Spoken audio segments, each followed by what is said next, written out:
Good evening, everyone. Hello.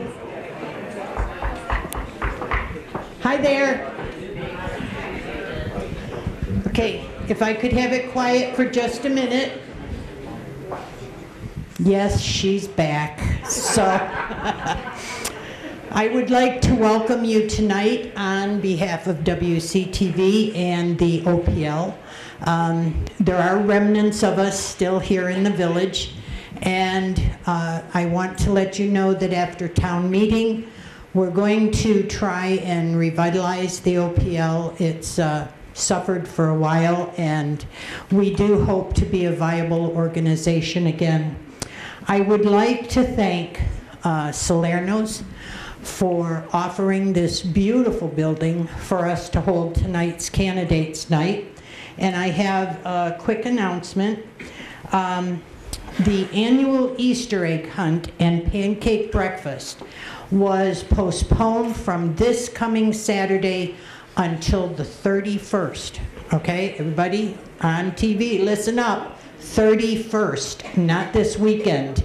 The event is sponsored by Mark Anthony's, Salerno's, the Onset Bay Association, and Wareham's Best Buddies. And the fundraiser is to help refurbish and buy equipment for Lopes Field. So it is Saturday, March 31st. The pancake breakfast starts at 9 and goes from 9 to 11. It's $3 for children and $5 for adults. Bring your own Easter basket, and the Easter egg hunt will begin at 11 up at Prospect Park. Okay, so tonight we have the exciting candidates night for all these wonderful folks that want to help serve the town. So I'm going to begin by calling up our two candidates for the Housing Authority and our Sewer User Commissioner. So Sandy Slavin, where are you hiding? Come on up. And Housing Authority is Jean Connaughton and Bob Politis. Are they here?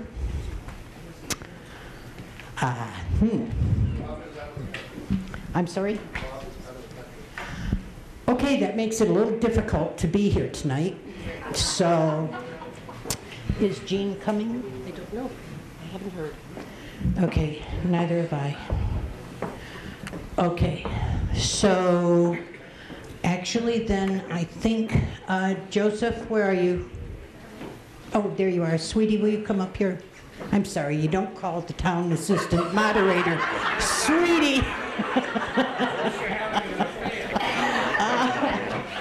I'm sorry, he's my grandson's age. So it's like, all right. So what we're doing tonight, it's the same format as we've always had. Each candidate gets to speak for 5 minutes and to introduce themselves and talk about what they want to see with the office. When we open up to questions, the questions are for the office, not the individual person. Jim Gibberti is also running for sewer commissioner. He's currently at a sewer commissioner's meeting, so he's hoping to get here, but he may be coming in late. Yes. I'm sorry?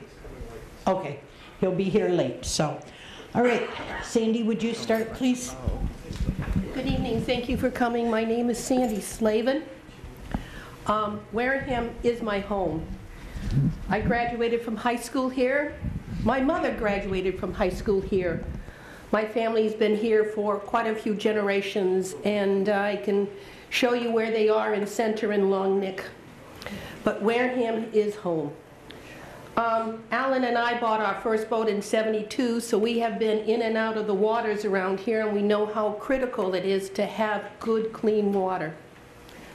One of the reasons I ran for sewer commissioner is there's a lot of major projects coming, and I want to be part of that decision to implement them. I had 33 years in the high-tech industry with Digital Equipment Corporation, Compaq, and then Hewlett-Packard, where my job was to write functional specifications to implement systems The last one I did was a variable compensation system for our sales force. I believe I understand how critical it is to understand the details of a project, the business needs of a project. And I can believe I can help the sewer commissioners with the major projects they have on the table. Part of me, my mother, very much gave to this town of Wareham. There was a year, my stepfather was a selectman for a while, but there was quite a few years in which every time there was a heart or a cancer fundraiser, my stepfather, John Kalinosi, and my mother, Ruth Kalinosi, were very much involved in it, and they taught me to give back to my community. I am on the Open Space Committee. I'm on the Minot Forest Committee. I'm on Conservation Commission. I'm on Community Preservation, Affordable Housing Trust, and Capital Planning. I'm the treasurer of the Wareham Historical Society, the treasurer of the Toby Hospital Guild, the treasurer of the Wareham Community Gardens. What else? Treasurer of Alan Slavin. And Mary Mackey Bruce, yes. Garden Club. Oh yes, and I am a past president of the Wareham Garden Club, and I've been with the Garden Club for over 25 years. And I do very much enjoy pulling all the weeds at the various Wareham sites around town. I guess that's me, and Wareham is home, and I believe I have some services, some skill sets that will be useful. Thank you, Sandy. Joseph, would you like to start there? Go ahead. Good evening. My name is Joseph Ashley, and I'm 26 years old. It's hard to believe that 3 years have already passed since the start of this term, and 7 years since I took office as deputy moderator. Though time has passed, I still hold a great optimism in our town meeting form of government, and have had opportunity to moderate multiple articles over the course of these years. I would like to thank Claire Smith, our town moderator, for assisting me in advancing my knowledge and helping me with my skills as deputy moderator. Well, over the years I have changed direction in my career choices. I have always remained the person I was when I took office as deputy moderator.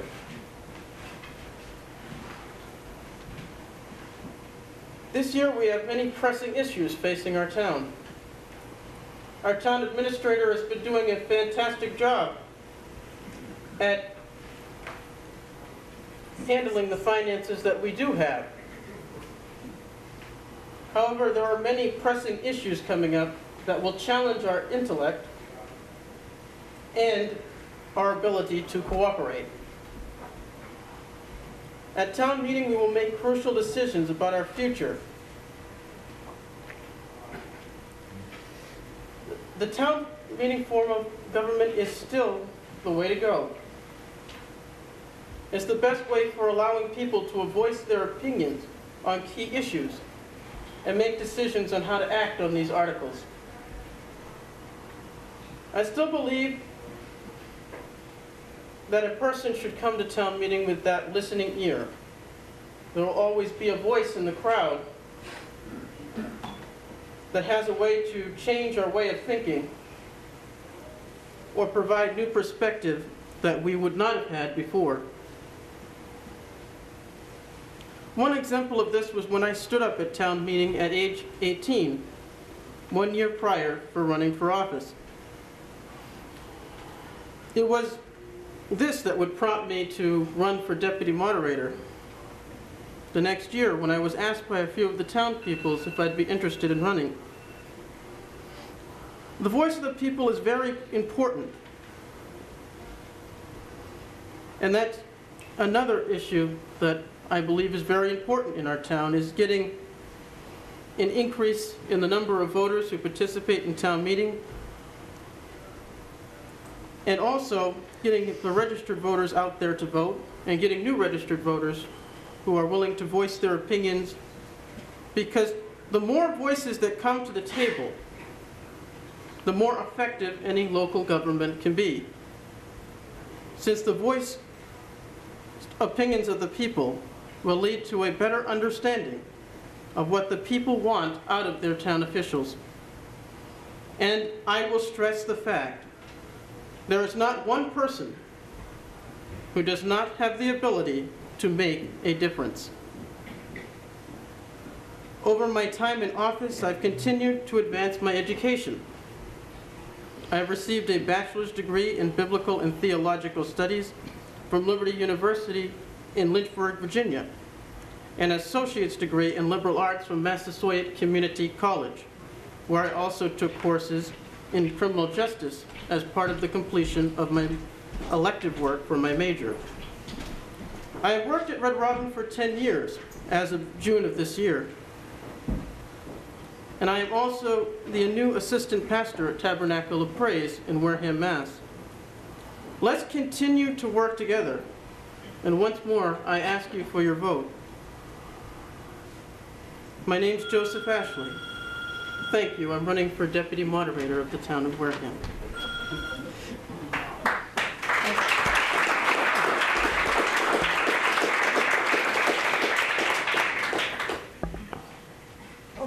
Wait a minute. Sorry. Okay, now, could I ask that the cell phones either be quieted or turned off? Everybody except you, because you're keeping the score time. Well, okay. So what we do now is we ask questions of the candidates' offices. Okay, we are not asking personal questions or challenging their beliefs or anything like that. Years ago,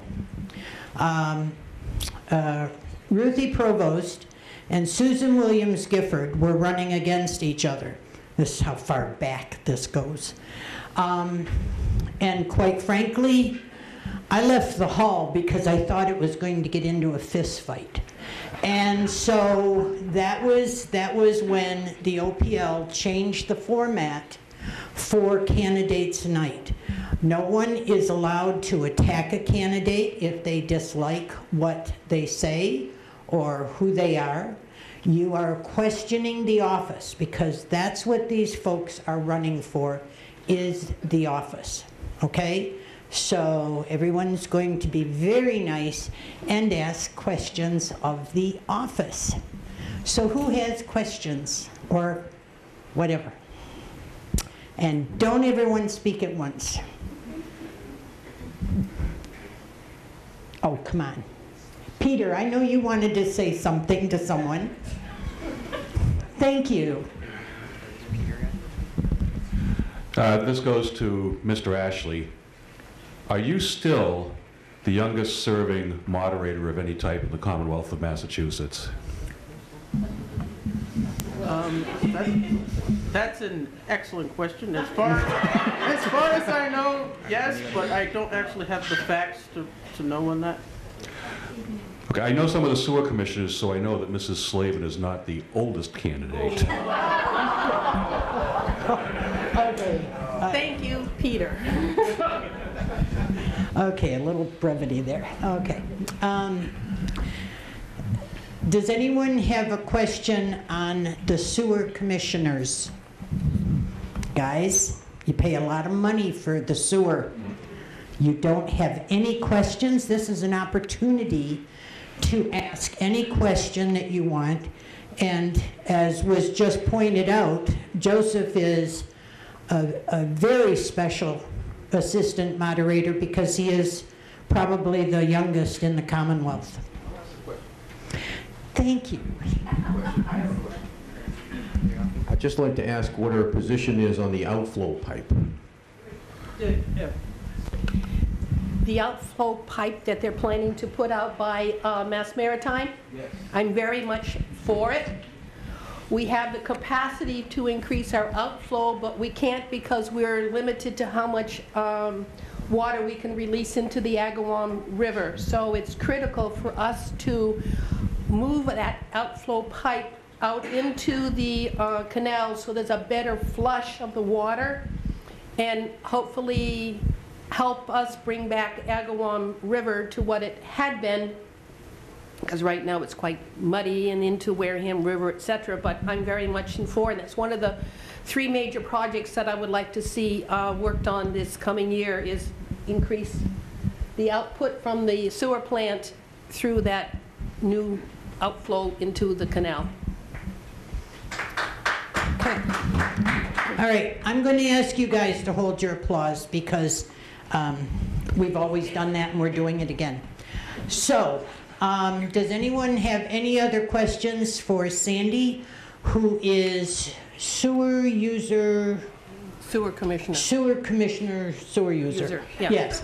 Well, that's important because the other candidate, Jim Gibberti, does not have sewer. He does not. Right, so he is a non-sewer user sewer commissioner. Only in Wareham could we put that designation. Joseph, actually what we're going to allow folks to do is sum up with 2 minutes of, okay, this is who I am again. If you want, do you want? Fine. Okay, go ahead. As I mentioned, I have 3, I think, very important projects that we'll try to get working on through the Sewer Commission. One is the outflow into the canal. The second one is to see what can be done to change from an EDU to a usage sewer rate.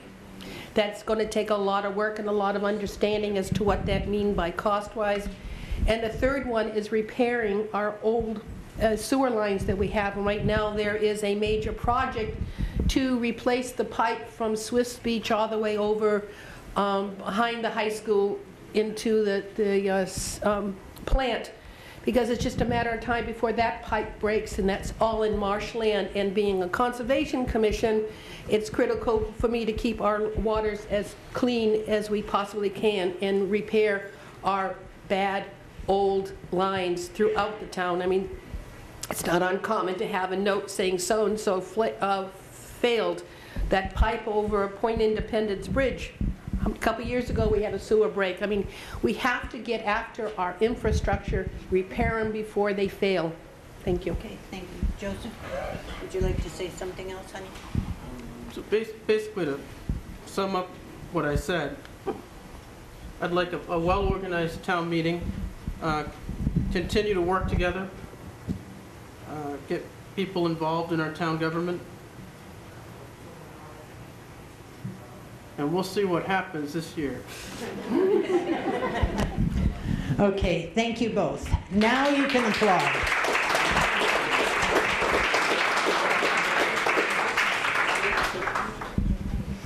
I apologize that some of our candidates are not going to be here this evening, but we do run into that. Schedules are schedules.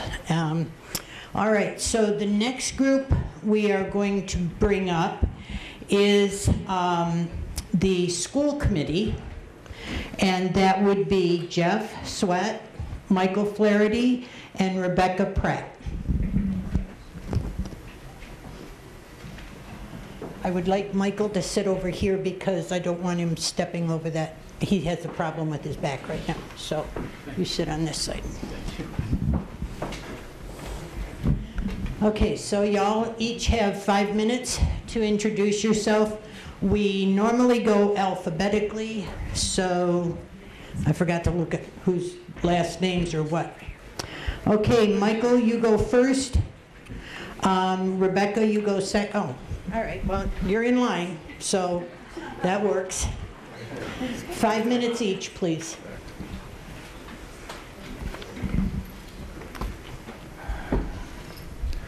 Good evening.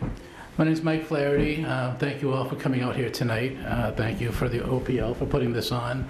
Thank you for Salerno's for having us. I spent many a PTA comedy fundraiser here, so it's nice. All right, so I'm Mike Flaherty. For those of you who don't know me, a little bit about my background. I lived in Massachusetts all my life. I grew up in Woburn and graduated from Woburn Senior High School. I served as a reservist in the United States Navy. The first college I attended was Merrimack College in North Andover. I ended up finishing my undergraduate work at Bentley College, back when it was Bentley College. Now it's Bentley University, that's in Waltham, where I earned a bachelor's degree in computer science. I then pursued a master's degree at Brandeis University, which is also in Waltham. However, I did not complete my degree there, as I left when my son was born. My family moved from Quincy to Wareham in 2004, where we celebrated our son's second birthday, and all others since. He's a sophomore now, and I'm proud to report that he's excelled and thrived in Wareham Public Schools for his entire academic career. I've worked in the information technology field in many different industries, including microcomputing. For those who might remember Digital Equipment Corporation, that's where I really began. Banking, defense contracting, management consulting, wireless and cellular, and in the financial services industry as well. I presently work in Taunton. Honestly, though, the most relevant part of my background tonight is as a former school committee member. I served my first term only 3 short years ago. That's important, because there will be no learning curve for me, as I already possess a strong knowledge of what is expected of the role, as well as the protocols and procedures used to get things done at the school committee, as a school committee member via the public process. When I left, I was proud of so much that had been accomplished by working together within those processes. Some examples of those accomplishments were Level 1 high school. That puts us in the top 20% of the state. The dual enrollment program to allow 8th grade students to attend classes at the high school. Incredible program. I recommend it to anyone. The STEAM Academy. The amazing new playground at the Deaconess Elementary School. That was truly a community event, a community effort, and I was honored to be a part of that. I left the school committee to spend more time with my family during those especially formative early adolescent years in my child's life. In the blink of an eye, that child is now becoming a young man. In fact, this summer he will be able to drive, as many of his friends currently do. So I'm comfortable in returning now to the committee. In fact, I consider it a calling, as there is now only one school committee member on the board who has a child in Wareham Public Schools. This perspective is always important, but in these times it is vital because we have strayed so far in these past 3 years, and our kids don't get those years back. Since I left the school committee, that Level 1 high school I mentioned plummeted to Level 3. It remained there for 2 years. It has now just made its way back up to Level 2 this past year. I know we can do better, and we will. Also, since I left the school committee, the matter of bullying and the lack of discipline within our schools has spiraled. The outcry from parents, and now even teachers, to address this problem has been palpable. I feel it was a terribly missed opportunity for the school committee not to include any mention of addressing bullying and discipline in the annual goals it sets for the superintendent, which he is evaluated against. Something as simple as this would keep the issue front and center as a district-wide priority, and also provide a channel for accountability if results aren't made. I could go on about what I think is important and needs to be fixed, but this is Candidates Night, where we get to hear directly what your questions, concerns, and priorities are for educating your children in Wareham Public Schools. I look forward to that discussion.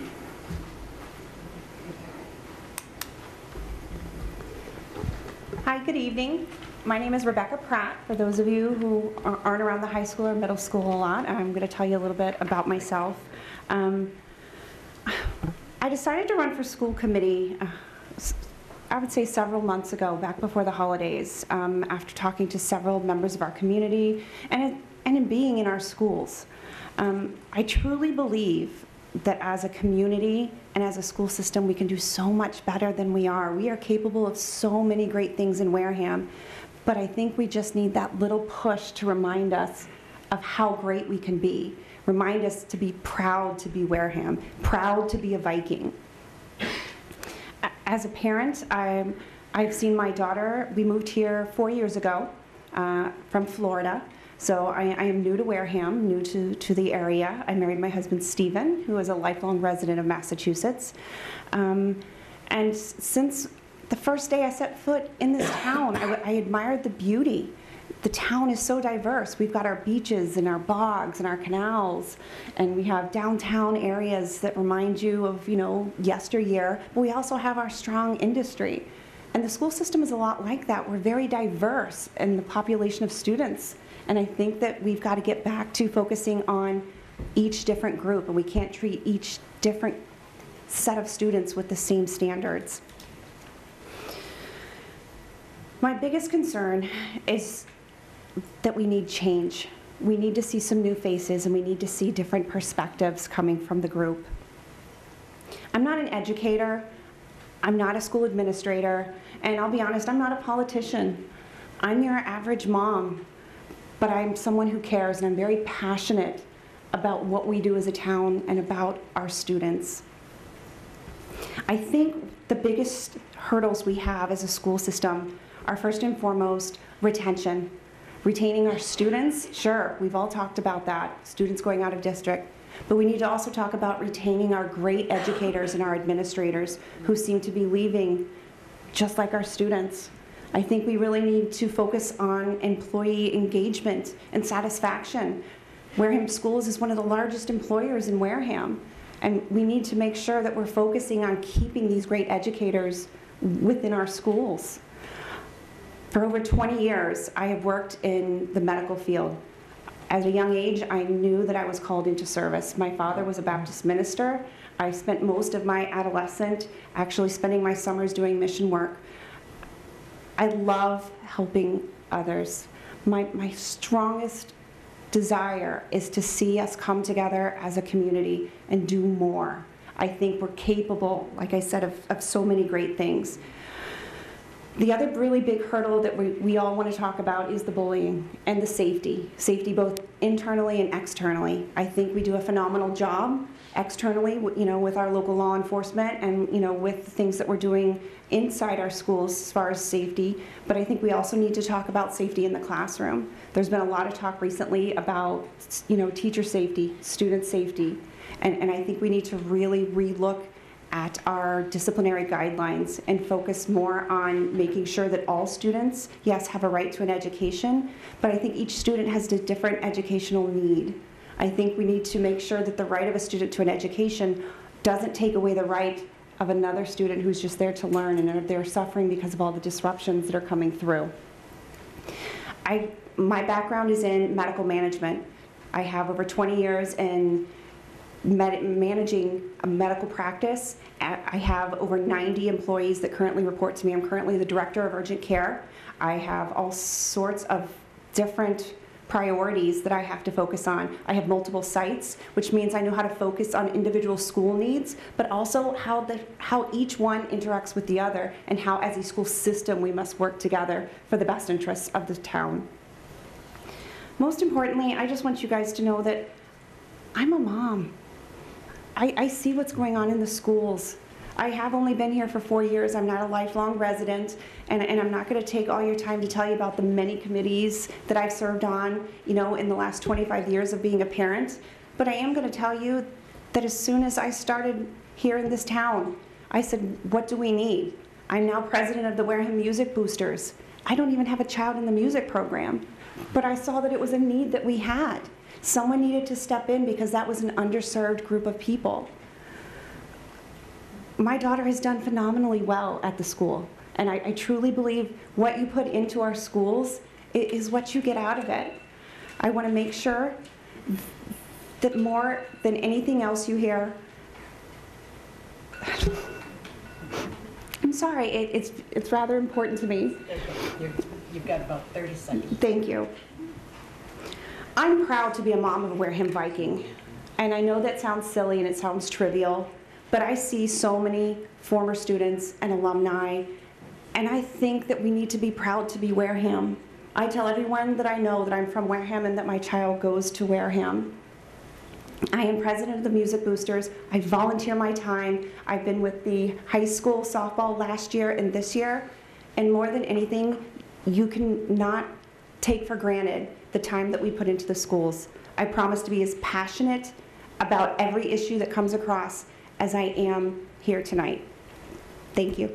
Thank you. Okay, Jeff? Thank you. Jeff Sweat. It's a pleasure to be here.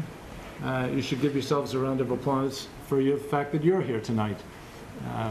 I also coach the tennis team. It's not been a great time on the tennis courts this last week. A little bit about myself. Thank you. A little bit about myself. I spent a career in healthcare management. Last couple of years, though, I actually was president of a charter school management company. In all candor, I learned enough to know I don't like charter schools. But it wasn't a bad experience from a learning perspective in any event. I was very lucky, and I retired in 2001 and purchased my home in 1996. I am surprised to be able to tell you I've now lived in Wareham longer than I've ever lived anywhere else. But I love the community so much that a year after I bought my home in Wareham, I moved my parents to Wareham, specifically to Onset.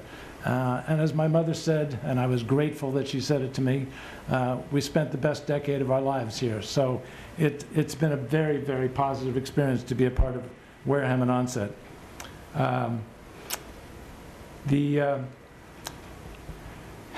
The thing you should know about me, probably more than anything else, is that sometime around the mid-1990s, in the middle of a very successful career, I felt something missing. And I saw this corny movie called Pay It Forward. And if you're old enough to remember that movie, you'll understand that it can have a pretty big impact depending on your feelings. And since 1996, I've been basically thinking about how to pay it forward. I started out in the Big Brother Association, was a Big Brother for a decade and on the board of directors. But then when I moved to Wareham, I decided to focus on Wareham and the South Coast. The first thing I did was join the Finance Committee, which for those of you who have never been on the Finance Committee, if you want to know a lot about this town, or any town for that matter, join the Finance Committee. And so I spent 6 years, which is the maximum you're allowed to spend. I think I spent a couple of years as chairman on the Finance Committee. I also, after being kicked off the Finance Committee after 6 years, looked around and said, you know, my real passion, despite the fact that I really don't like charter schools, is education. So that's when I joined that's when I was lucky enough to be elected to the school committee, and I've been serving on the school committee now for about 12 years. I also am lucky enough to still have my health and my mobility, and I've been coaching the tennis team at the high school for about 14 years. It's an extraordinary experience to be a coach. It's like an uncle. Kids will tell you anything, and yet they go home and they're mean to their parents, but they're never mean to their coach. So I consider it a privilege, the honesty that they share with me as their coach, and I've been doing that for 14 years. I also decided to become a USTA official. That was just to give back to to tennis as a sport. I take the salary that is given to me as the coach and as a tennis official, and I donate it back to the boosters. People like Janine Alexander and Joyce Bacchiacchi and others do a wonderful job at the boosters, and they need all the money they can get. I volunteer, believe it or not, as a school bus driver. That was an accident. I was standing, waiting for a bus outside the high school, and Mr. Palladino said to me, you know, years ago, coaches drove the buses, and I thought, I guess I can drive a bus. So, yes, it was an accident, but now I'm a licensed school bus driver. I'm also,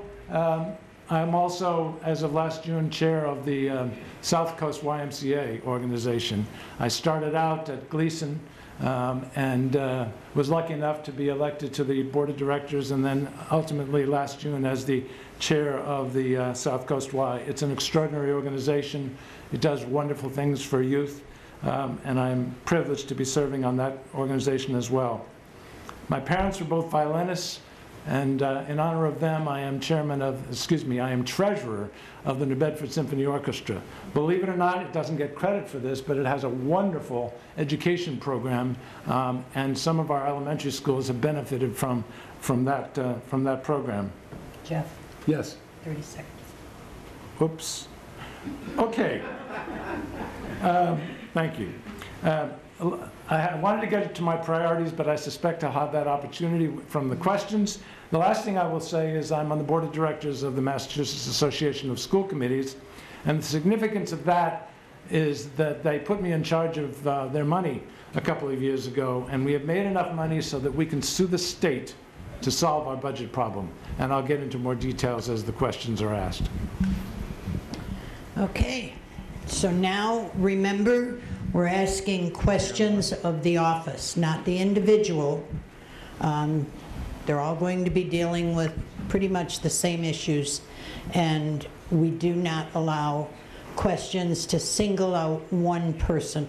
There will be time after the question and answer period where you can come up and talk to each of the candidates if you wish to.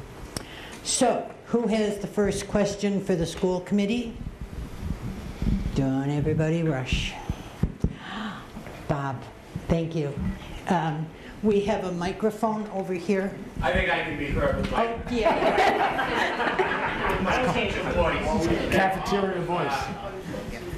Having served on this illustrious body for 15 years after I retired, I know some of the issues, of course, that we're dealing with is in education in the town of Wareham. I'd like to ask the three candidates, what do you propose as a strategy to retain our students? We've had a flight to other schools, either to Upper Cape, and Upper Cape is a very good school. I have a granddaughter who graduated from there this year, but also to the charter schools, be it Old Rochester, Bishop Stay. We've had a flight, and a lot of this flight is due to the lack of funding. This is a two-pronged problem. The flight, I think, primarily is due to that. How do you propose to deal with this issue?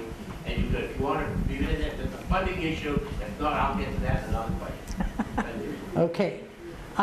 Again, we will begin alphabetically. Michael. Okay. Thank you for the question. So how do we retain students? If you talk to anyone, if you're involved at all on social media, if you're, it's bullying. It's always about bullying, and it's always about discipline issues that people aren't, it's not even that people aren't even really leaving Wareham schools. Some of them aren't even giving it a shot because of what they hear. All right, and that's why it's so important, and it's been allowed to spiral like this, and it shouldn't have. So I'd say, you know, as I mentioned, focus on addressing the bullying, and obviously being a cheerleader for Wareham schools whenever you can.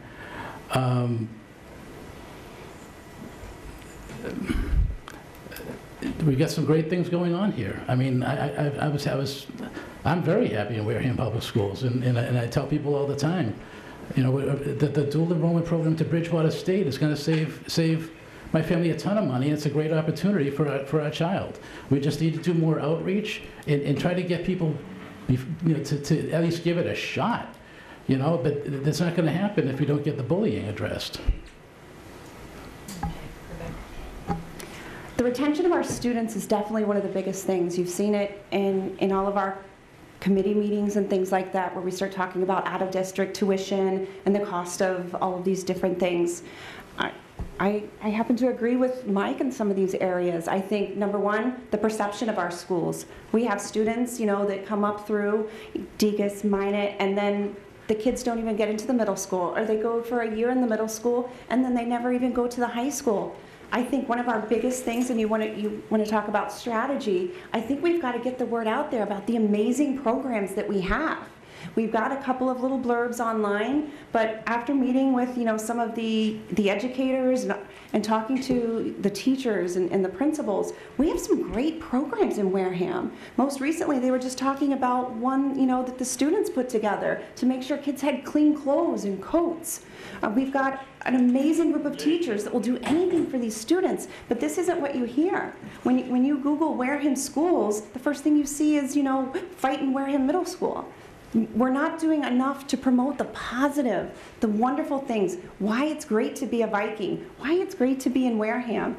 And I think if we can really focus on that, we're already in the process, as our principals have talked about, in rectifying the disciplinary issues, and we really talk about making sure that we're providing for the special needs of our kids, that all of these things are intertwined. We've got to focus on the low-hanging fruit and keep our Wareham kids in here. And then secondarily, promote the great programs we have. We have programs that other areas don't have. We need to promote that to get more out-of-district students into Wareham and to show the rest of the state why it's a great thing to be a Viking.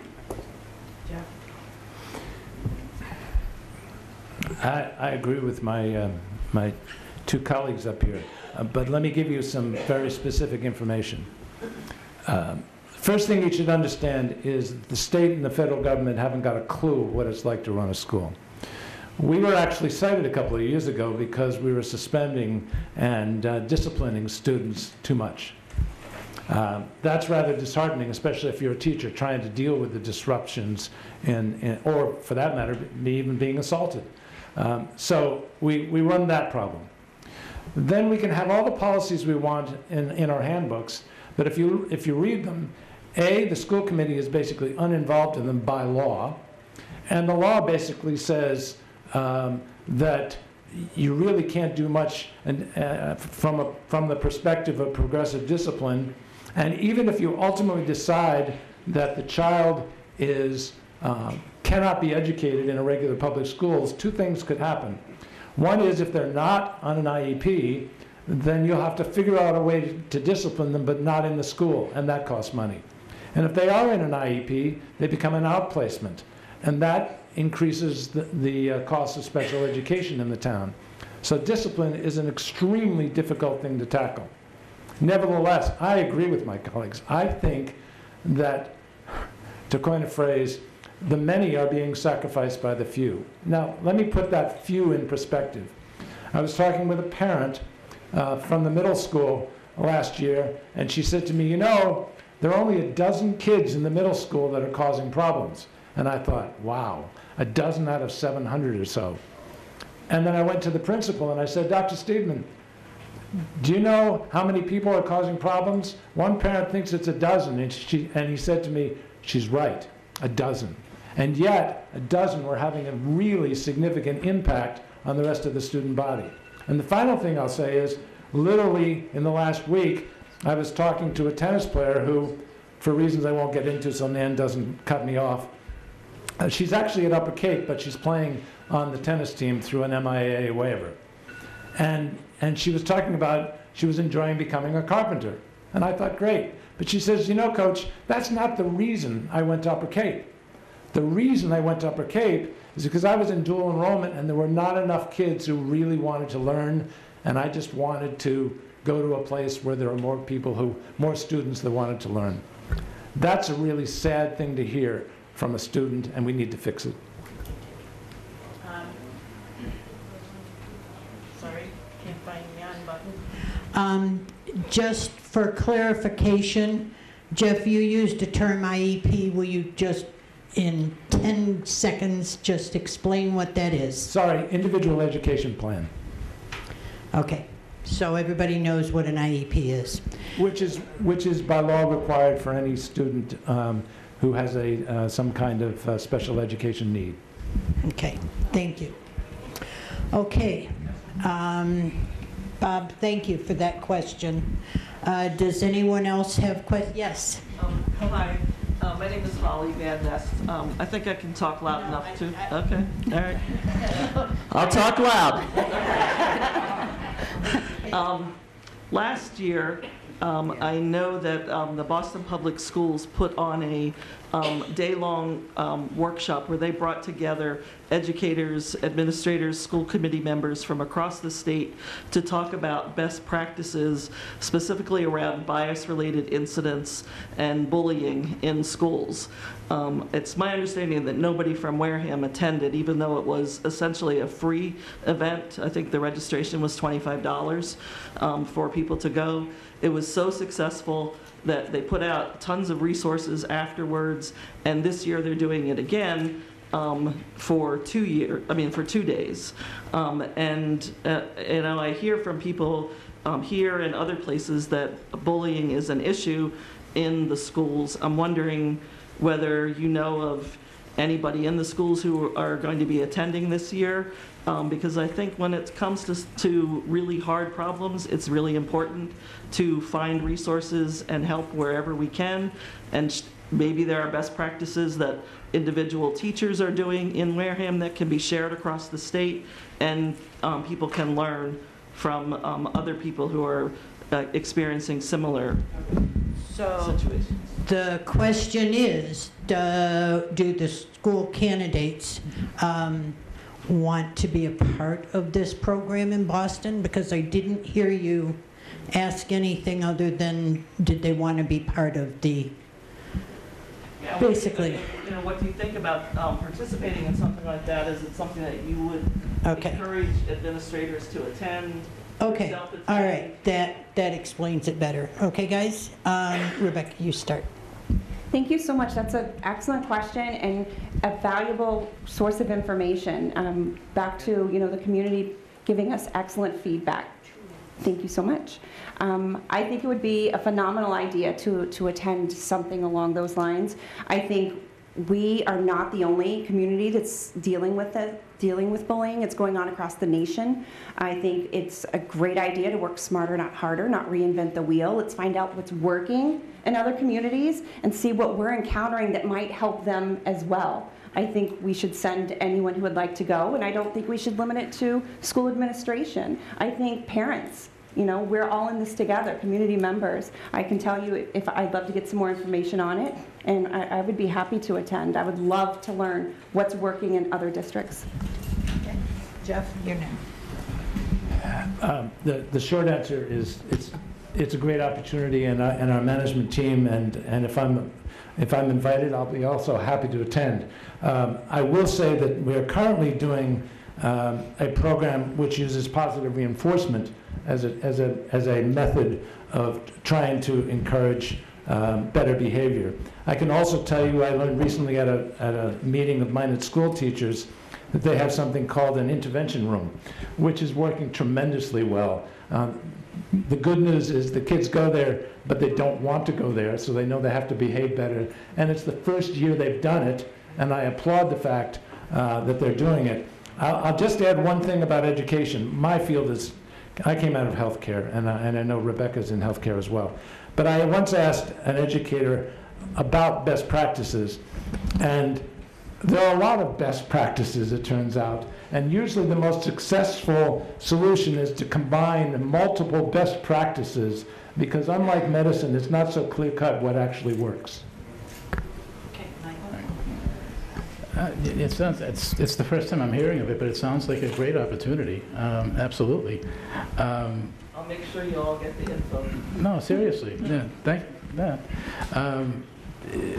But while I still have some time, I'd like to mention it was an interesting statistic that was brought up earlier about a dozen kids at the middle school causing the issues. When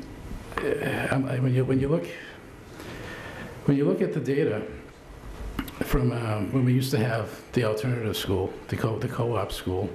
Now the co-op school was moved from where it was. So you had to save money, you had to cut back, and we had to do it. But it was moved to the high school. And but it really wasn't, not all of it.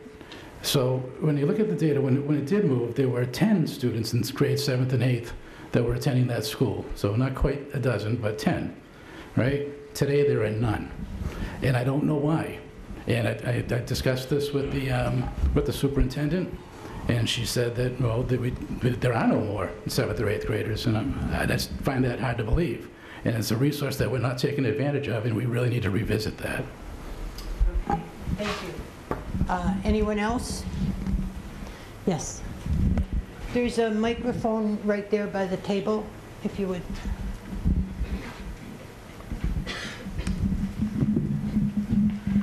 Dean Dekas, Wareham resident all my life. Just a quick question on the aging elementary schools. What are your feelings? And also on building of a new elementary school to house all the students? Good question, thank you. Jeff, you're first on this one. Thank you. Yes, we have two very old elementary schools. The good news is that we believe, and I say we meaning the Minot Forest School Building Committee, believes that we can combine those two schools into one. The advantages of doing so are significantly less overhead, both administrative and physical. And we have a property that is quite capable of absorbing it, meaning the larger school. The current plan is for it to be for approximately 1,040 students. The reason we really do need to do this now is twofold. One is, relatively speaking, interest rates are really low. The latest numbers for what the school would cost after reimbursement of approximately 75%, it would cost about a little over $37 million. That's after state reimbursement. So interest rates being low is really important. The other thing that's really important is, those of you remember when we rebuilt and added to the middle school, we got 89% reimbursement. That 89 doesn't exist anymore. The maximum is now 80%. So before it starts going even lower, we should take advantage of 75% reimbursement on the dollar. So low interest rates, relatively high reimbursement. Now is the time to do it. Plus, it allows us to significantly reduce the overhead costs of running the district.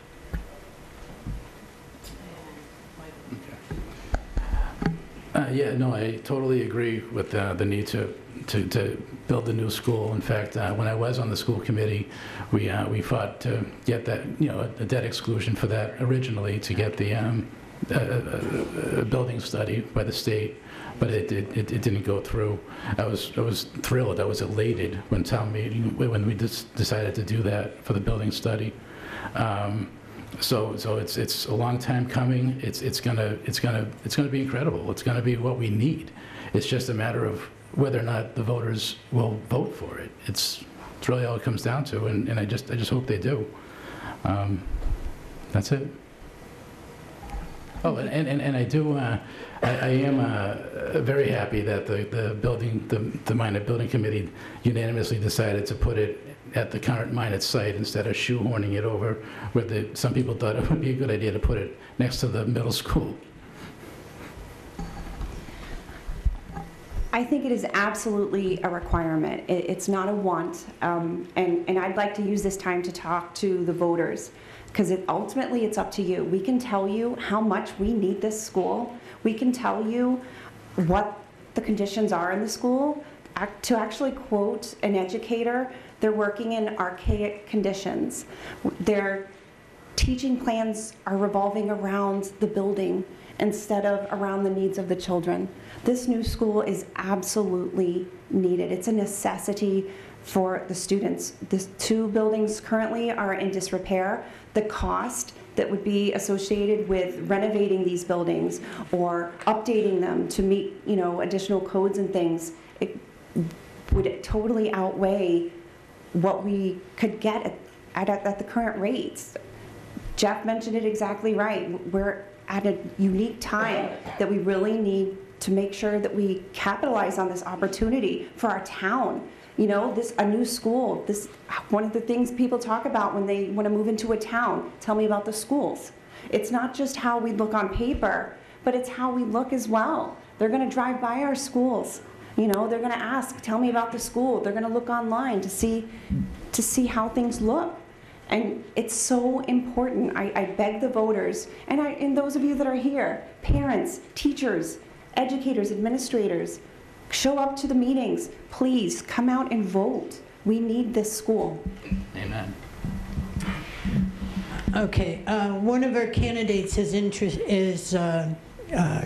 made it clear they'd like to add something. I think you already had your 2 minutes, but if all of the candidates would like to say something further, then I will allow it. Okay? Thank you.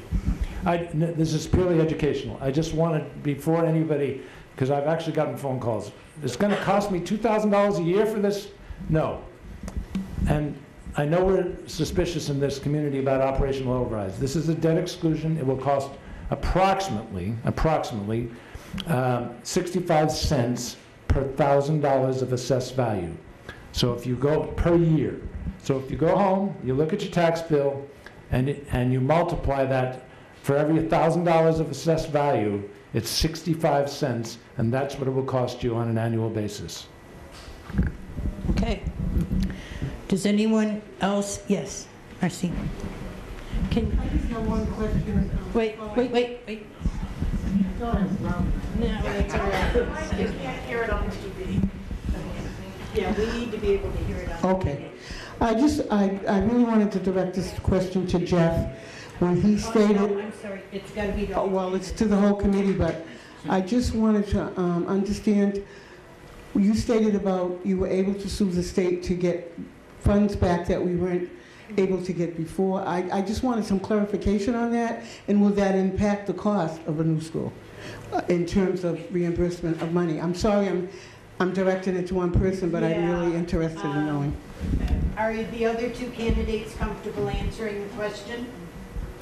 What I'm hearing is she's asking a question of the candidates about how the state could impact our current budget crisis. Right. Is that what I'm hearing? Yes. Okay, so you, Good the three of you are comfortable answering that? Sure. Okay, all right. Okay, so who started the last time? I think you did, Jeff. Okay, so it goes back to you, Michael. Just so I'm clear, can you restate that, what the question really was? Okay, the question is, how does the state impact the funding that we're looking for to build the new school? Is that? How does the No? state? No. No. All right. I'm sorry. Okay. So what did you hear as the question? In regards to suing the state, how does that impact our budget? State. That's correct. Okay, so how does suing the state impact the school budget, correct? Okay. I haven't been involved with that. I mean, if anything we can do to sue the state to get any dime out of them that we can would be great. I wish I could offer more, but I'm not that familiar with what was being discussed there. It's just, it's a whole separate issue at the state level. I need to caution everyone that's asking a question. If the candidate has not been involved, as some of the candidates have, then it's not fair that you ask them to answer a question that they have not had dealings with. So please keep that in mind. Everybody's trying to do their best. Go ahead, Rebecca. I know one area where several school districts are looking to work together to actually file a suit against the state is in regards to funds that are distributed to different districts based upon the need of the district. But each district has different needs. And I know currently Wareham, like the district of Brockton, are in a budget crisis. The amount of money spent per student is thousands, not hundreds, thousands of dollars less per student spent in our district, in districts like Brockton, than in districts like Weston. But when the state gives out money, or based upon certain, like Chapter 70 requirements and money that they're giving out, they don't take into consideration the needs of the district. So they're still giving money to districts who already have a surplus while still not meeting the needs of districts who have much higher special needs and educational requirements to the students. Like I said, a great example would be Brockton as well as Wareham schools. We're not even able to meet the basic budgetary needs that we meet, but we still get the same formula used when they are giving state funds out to the districts. Yes, even Weston gets 17.5% by law reimbursement through the foundation budget, even though they don't need it. But to answer Marcine's question, what some people don't realize is that the foundation budget process, which began in the early 1990s, was in fact the state's desperate attempt to satisfy the Supreme Judicial Court so that they didn't rule against the state as violating the constitutionality of every student, like the students in Wareham regarding reimbursement. That lawsuit is literally, technically, still open. which means that anybody could go back to the Supreme Judicial Court and say, you know that decision you made to say that what the state did was okay in the early 1990s? Well, guess what? They haven't maintained that formula specifically as it relates to healthcare costs and special education costs. And even worse for the state is the commission that just concluded its work agreed that that was the case. So they've got their own commission saying that the formula is faulty. And by the way, I had a precocious middle school student asked to be the plaintiff, which would be a really wonderful thing in my mind, as a great experience for that family to be the plaintiff and take the state to court. That, I believe, is the only real solution to the budget crisis. Any other one, we're kidding ourselves. We're going to be cutting, and just like Brockton is cutting, cutting, cutting. Okay, sure. I'm allowing Michael to discuss this issue because he is the one candidate that has not been currently involved. Yeah, and actually, I read the same article that Becky did about Brockton, and what struck me about it was, yeah, there's tremendous disparity. But you look at Brockton and how industrialized Brockton is and how commercial it is, and everyone says that, you know, we need more commercial businesses here in Wareham, and it just doesn't work that way, because look at all the businesses that Brockton has, and they still got these problems. So we need to make the pie bigger. So that's all I wanted to say. Okay, thank you. All right, anyone else with questions for our school committee candidates? Yes. Let me get you the microphone. Yeah, absolutely. How's it going, everybody? My name is Benjamin Bianco. I'm the son of Mark Bianco, running for selectman. I have a couple questions for you guys. You're allowed one? I'm allowed one? Better make it a good one, right? So I grew up in Wareham my entire life. I did not attend Wareham schools. My older brother, who's in the Navy right now, he attended. However, I did up until 5th grade, yes. But I have several of my friends attended the schools, my best friends, lifelong friends, people that I love. And I do know a lot about the school system, and I know a lot about the community, even more so. Having gone to another school, coming back to our point about people leaving and going to other schools, and like you had mentioned, when you look up Wareham, what do you see? What do you see about the school system? What do you see when you drive by? And what are you going to tell your friends who might move to this town? You do hear a lot of negative things about the school system, going back to the bullying and going back to a lot of stuff. So I guess what I really want to get at is just, can you guys give me three positive things about the Wareham school systems? Those things that you had mentioned that we should promote, maybe how we would promote them. Thank you. That's a good question. Okay, good. You turned off my microphone. Three positive comments about the school system. Now, who's up next? You are. Okay. First and foremost, please thank your brother for his service. There are a lot of things. The first three things that come to mind about Wareham to be proud of would be our teachers, our educators. They work so hard. They are working in antiquated buildings. They're working without supplies. No matter what they do, they're questioned, you know. Even recently, today, we have a problem with bullying and kids getting bullied in the bathroom. So they put a plan into place to make sure that they knew who was going to the bathroom so they could find out where it's going. And now they're being punished on social media as, limiting bathroom time. These teachers are doing an amazing job, and we've got to give them credit for that. Secondly, we have some great programs. We have a very underutilized PASS program that allows students who otherwise can't go to day school, whether it's because they have to watch younger children or they have to help earn money for their family because of their financial situation. We have programs where they can come in the afternoon and still earn a diploma, not a GED, a diploma, because that's what the workforce is looking for. We don't want certifications, we want diplomas. That is a great program that I think we really need to talk about. And the third one we've got to talk about is our great kids, our students. They're not all bullies. It's not like a cell block in our schools. We have amazing students doing amazing things. They are going to represent us at the state level. We have amazing athletes that aren't getting the publicity that they deserve because it's Wareham. I think we've got to look at those three things. We've got to look at our amazing educators. We've got to look at the underutilized programs that we have. And we've got to look at the amazing students we have. We need to start talking about all the positives because they outnumber the negatives 100 to 1 in Wareham. Thank you. Wow, that's a great but easy question. First of all, at the high school, and I'm going to save the best for last, believe it or not.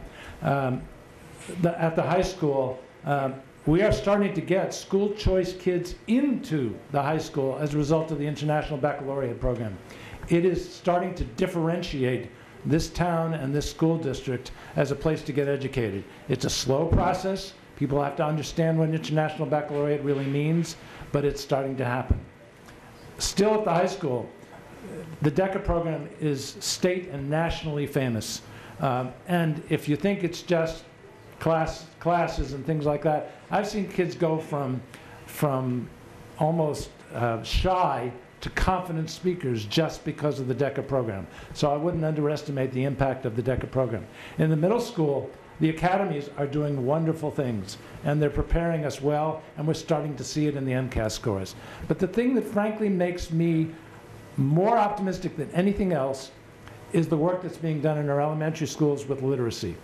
We are seeing extraordinary results with kindergartners, first graders, and then the next year teachers are saying, what happened to these kids?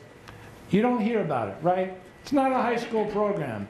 It's not a middle school program. It's little kids. Well, guess what? Our little kids are starting to learn at a rate that should be making you feel really proud. It is lowering the number of, I'm going to use that acronym again, IEPs, because kids are learning so well, they don't need an IEP. And it's raising scores, and I am incredibly optimistic and looking forward to the first set of MCAS scores that these first kindergarten and first graders and second graders are going to produce when they actually start to take the test. I'm incredibly optimistic about the education in Wareham. By the way, we have twice as many exemplary teachers in this district as the state average, and deservedly so. All right, I think Becky really hit on a really good note with our teachers and how incredible they are. And I used to hear it all the time that our teachers really care. And when I was on the school committee, whenever I was out somewhere with friends at a social event or whatever, and then kids happened to be there, I'd always ask them. And talk about kids that had left, to go to ORR or Bourne or what have you. And I'd say, what do you think the difference is? I mean, is it between here, Wareham and ORR or Wareham and Bourne? And they say that the teachers cared more.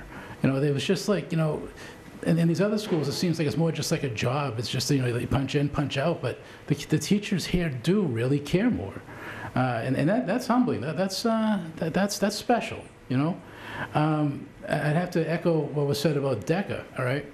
Now, I don't know if you guys followed this, but when we interviewed for the superintendent position back when about 4 years ago, one of the finalists was an assistant superintendent in ORR, and what she was loving about the possibility of coming to Wareham was that they don't have DECA there.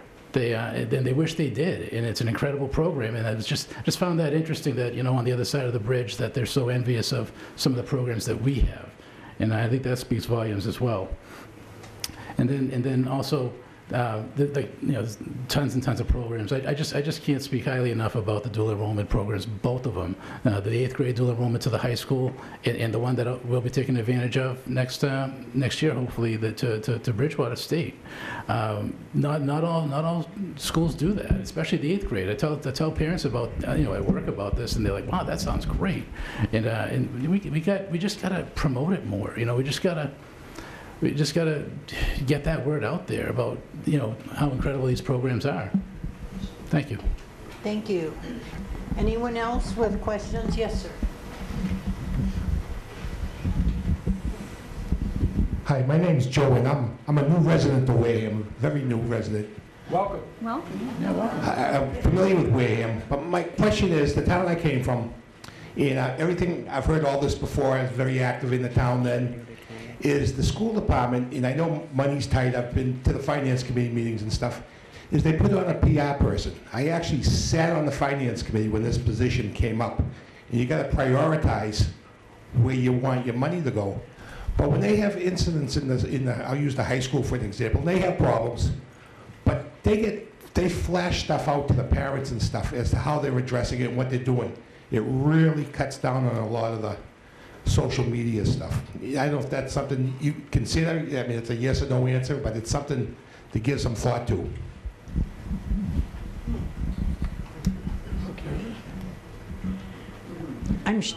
There was a question there, I know it. Would you support a PR person in the school department? So instead of using social media, would you guys support a public relations person? And Jeff, you're first. Well, I genuinely appreciate what you're saying, and I think the Minot Forest School Building Committee realizes there's going to have to be some serious communication related to the building of a new school so people and taxpayers and voters get behind it. However, I'm trying to imagine the budget that we're working on right now and inserting a PR person into the budget. I think what I would prefer to do is to say to every management person, take the issue of communication, especially good news, but all news, really seriously, and make it your mandate to make sure that parents are completely informed about everything that they need to know. And if they do that job, we'll be able to save a teacher, because I don't think I can afford a PR person. I was pretty much going to say the same thing. I mean, we've got enough administration. There's no reason why the several administrators we have can't also be PR people. I agree. I mean, it'd be great. We should be doing more of the PR, and there's no reason why it can't be done now and with what we already have. Thank you. From my time in business management, I would have to agree with you 100%. PR is one of the best things you can do to stop inflammatory actions and to anticipate and not even react, but to prevent some of the things that are going on. We are in a world of hurt in our budget right now. We are in a crisis, but this is back to the community and to using our community to the best of their talents. I think we have amazing volunteers. I think we have great teachers, and I think we have great people even sitting on the school committee now. And I think that is something that we should definitely talk about, and I think it's something that we should add. We can't afford it in the budget, but I can tell you right now, I'd be more than happy to volunteer my time to do so. I'm proud to be part of Wareham, and I will do everything within my power to make sure the rest of the state and the nation knows it as well. All right. All right. Do we have any other questions for our school committee? Yes? No. Okay. If the voters don't vote for us to get the money for the new school, what is Plan B? Because parents need some assurance that their kids aren't going to be stuffed in these schools under those circumstances and watch another building deteriorate. Big question of the night. Okay, Michael, you are first. No, it's a great question, and that's what was going through my mind during that meeting on February 28th. My initial reaction to that was I believed. Did you watch that, or were you there at that meeting? All right, so I believed everybody that got to that microphone and said, listen, if you close Minot Forest School, it's never going to open again. And there's no guarantees at all that we're going to get a new school. And they're absolutely right. It'll be catastrophic. It will. I feel that we need to move heaven and earth to keep Minot open right now. this whole shuffling business, I mean, just to put them all back, even if it does go through, I mean, now you got to shuffle them all back again, you know? But I sat down, this whole, how can I put it?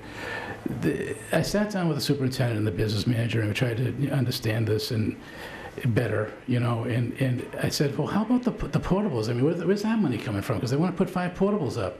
Well, that's the town side. You know, they're going to do it with capital planning. And well, how much is it? You know, and they said, and you know, these are really rough numbers, but it's about $800,000. All right, that's I think 5 portables. It's about $500,000 to buy them and $300,000 to install them. All right, $800,000. I mean, so let's say so just because the schools don't see that money, it's not in our budget. It's still someone's paying for it. We're paying for it. You know, it just seems like it's the cart before the horse, and nobody really kind of thought it all out, because that's a whole separate item at town meeting that needs to get approved. And what happens if it doesn't get approved? Then we got no portables, right? So it's a big mess, and I think we need to do whatever we can to keep it as it is now. And it might be impossible, but it's like Nan said, that's the question of the night, and it's not good. I am like you. I sat at that meeting and listened to the very frustrated parents. You know, we're talking about school pride, and what kind of pride do you have when you're not sure where your school home is? We've got some elementary students who have moved 3 times just in the space that they were in elementary school. And there is no guarantee. We closed Minot because it's a necessity right now, as we're told. There's no guarantee. We still have portables on site that have been there, I believe, from what one gentleman asked, that have been there for 24 years. Who's to say once we move the students out of Minot and we shuffle them around and we make the 4th graders go to the middle school, we make the 8th graders go to the high school, and then we have preschoolers at a middle school, I think is the newest thing that I heard, the middle school, right? It's still going to have a huge cost to outfit with the proper equipment and bathroom facilities for this group and a playground for this group. If we can get the even it approved. We've got to do everything that we can as a town to understand that all of this money comes out of the same pot. It's not just the school. It's not just, all these different pieces of the town. We're one town, and we've got to figure out what our priorities are as a town. Education is important. This is the foundation of the next generation. These are our future voters. These are the people we hope are in these meetings. Look around. We need to keep our students in Wareham. We need them to be proud to be Wareham. We need to have them involved in the community. But if as a community we don't think that their facility or that our education is important enough to spend our time and money, I don't think we're sending the right message to the town or to our kids. I'll take you next. Jeff. It is the question of the night.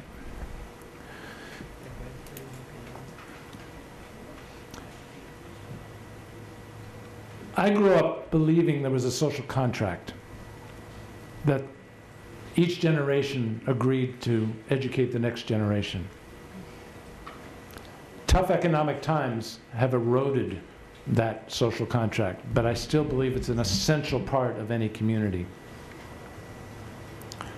The alternative, and I have spent countless hours working with the superintendent and my colleague on the Budget Advisory Committee, Joyce Bakayaki, talking about what's Plan A and what Plan B. The alternative to not closing Minot Forest and believing in this community, believing that we can do what New Bedford just did, what Carver is doing, for the average taxpayer to incur about $160 a year to build a beautiful new school for its kids. The alternative is laying off dozens more teachers, class sizes skyrocketing. I believe, and I believe the rest of the school committee will ultimately express that belief by its vote in the near future, that that's unacceptable, and that Plan B will just be portables for an extended period of time until we get that new school approved. Remember that the the middle school did take 3 votes to get approved, but it did ultimately get approved. And I just have to believe in this community. And I don't think it's misplaced faith. I wouldn't bother volunteering as much as I do in this community if I didn't believe in it. And, whoa, all right. Here we go. Who had their hands up? There was 3 of you. Okay, you're first. Hi, Lisa Morales from Onset. To follow-up question, yes or no question, please. Do you support an override of Proposition 2.5 to properly and adequately fund our schools? Thank you. Who's next? Do you get the question? Okay. I would say yes, that I do. I have faith in our community. I think we've got to realize that the community needs to regain its trust. I think we need to be very transparent with its use and make sure they understand exactly what the funds are going to be used for, and that they cannot be used for anything else, and that it is for just a short time period. No. Jeff, I think you're next, right? Yeah, and then you move. I supported the override when it was I don't know, 4 years ago, something like that. I would not support it now for 2 reasons. One is I don't think this community should be asked to spend extra money for 30 years on a new school and at the same time be asked to support an operational override. And the second reason is I believe the state Supreme Court, Supreme Judicial Court, is going to find that the actions of the state legislature and the governor are unconstitutional, and we will get significantly higher reimbursement over the next few years as a result of that decision, which is a far better way to get money into this town than asking the citizens for an operational override, which just a short time ago they said no 2-1. Okay, Michael. Yeah, I did support the override originally. It was, I don't know if you were around then, but a while back we had several different override options for just the schools, and that failed. And then we tried again, and we tried to lump in the town and everything that was needed. Yeah, and again, that failed. It doesn't mean it's not the right thing to do. We need the money. We just, one way, I mean, we're cutting our own throats. And I understand the frustration that there's a lack of trust, and everybody's worried about where the money's going to go. That's the one good thing about the Minot debt exclusion, because you will know exactly where that money's going, and I hope that that alone gives the support that it needs. But yeah, I mean, I hate taxes. I disdain taxes. But there's a time when you got to realize that there's a certain amount of right sizing that needs to happen, and we're there. We need it as a town, not just schools. I mean, the library, the council on aging, the police, the municipal maintenance, everything. You compare to other towns. I mean, we do the best with what we've got. We really do. But we could. It's barely adequate, and we need better than barely adequate. Okay, who else had their hands up over here? No, you're up. Bob, okay. Since I've already asked one, I guess to all 3 members, as an educator, you're all familiar with, of course, the Gates Foundation. Their figures tell us that schools should not be larger than approximately 500 students in order to have optimal learning situations. I find it hard to believe that we're going to put over 1,000 kids in a new school. Maybe financially what we have to do. As an educator, I don't agree with it. And I'd like to know how these candidates feel. I would prefer to see 2 smaller schools built, housing 500 or so children in it, rather than put a school with over 1,000 kids in it. Okay, so you understood his question? Okay, Who was next? You. The interesting thing about the Gates Foundation is they went into that.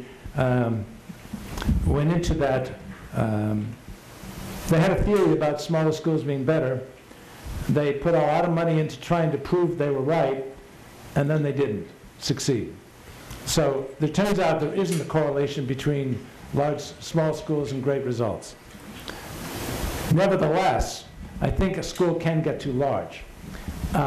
And that's why the new school, while it would house 1,040, would be set up in a way that the students in pre-K, I believe it's pre-K first and second, or maybe pre-K-K, I should say, wouldn't even know the other students were there.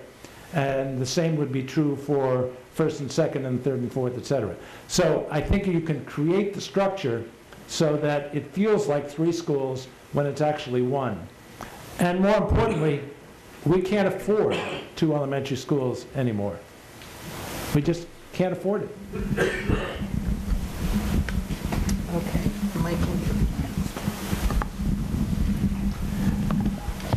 To Mr. Brousseau, I mean, I agree. I mean, ideally, we'd love to all say ideally this and ideally that. We're well beyond ideal here.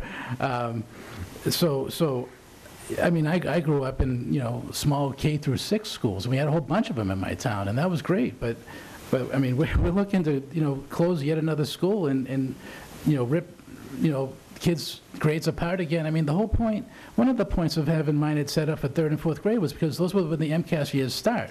Well, now we're looking to split those grades up now. And I mean, I would love what you're saying, but it's just not feasible. And part of selling this new school is the savings.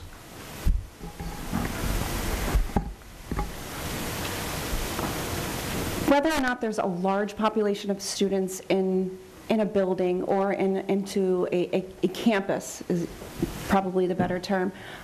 It comes down to class size. It comes down to functionality of the building and the learning environment. What I would recommend is the Minot Forest Building Project has a Facebook page, and it's got some fabulous information on it. I would recommend that you go look at the plans, look at the information that's on there. The meetings are open. Come attend some of the meetings. I would highly recommend that more of the community come to these meetings and learn about it firsthand versus through the grapevine, and where we start to worry about, how many students we're going to cram in one building. Before we start to do that, come and take a look. We welcome people at the meetings. Again, there's a Facebook page. It's the Minot Forest Building Committee. Take a look on there. And I'm open for questions afterwards as well if you have any other concerns. Sorry, I was about to speak into the watch. Okay, anyone else? Oh, I'm sorry. Yep. Lynn Shaw here. We've talked a lot tonight. I've heard the word change. We can't keep doing things the same way. We need change, and yet we keep hearing a lot of, we got to keep this, we got to keep that. I agree with all the things we need to keep, by the way, starting with our great teachers. This is another yes/no question. We've seen this happen in healthcare, so we have 2 experienced people with healthcare. The town of Wareham could not support or maintain Toby Hospital, so we created South Coast. Whether that's good or bad, I'm not here to talk about that, but the idea of teaming up. I am not a native New Englander, although I love New England and I love Wareham, been here 16 years, don't have any plans to leave anytime soon. But it seems to me that as we talk about the things we can no longer afford to do, perhaps one of the things we can no longer afford to do is town by town management. Perhaps it's time to do what most of the other states in our nation do, and that is have county school districts where those administrative costs are lowered because we're sharing administrators, we're sharing that cost, but we're keeping our town schools, our town teachers, our town pride, our town people. This hurts me to even say it. I don't like even asking this question, but we're talking about change. We're talking about dire times. We're talking about not wanting larger class sizes. Yes, no. Would you be willing to be that radical and take some discussion? This is not an immediate solution. It's a long-term solution for our state. But is that something you would consider being in discussion about? You got that? I think so. Were you essentially asking if we should regionalize? I'd be open to the idea. I guess yes or no. I mean, technically, yes, I'd be open to that idea. But yeah, long term. I mean, whatever works for the kids. I mean, if it works, it works. It's all about the kids, you know? That's it. I would have to say I would be open to the discussion. I'd have to hear a little bit more information on the impact to our town. The biggest thing, at the end of the day, it's what's in the best interest of our students, what's in the best interest of our teachers, and what's in the best interest of the town. So I would be open to hearing all points of view as to what we could do to help.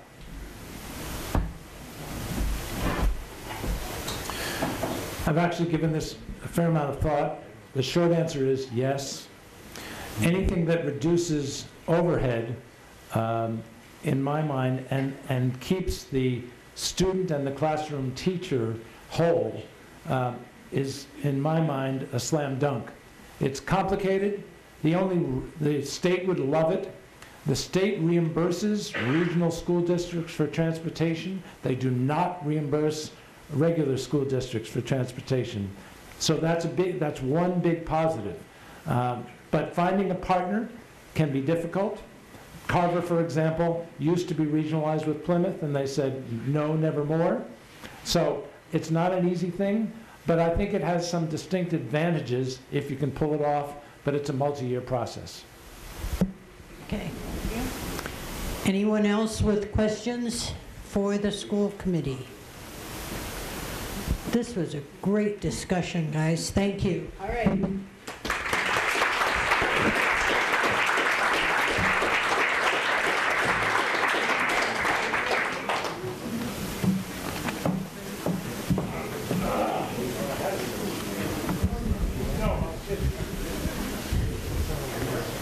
Okay, do we want to take, Mike, or Steve, do you want to take a break for a few minutes before we bring the selectmen up?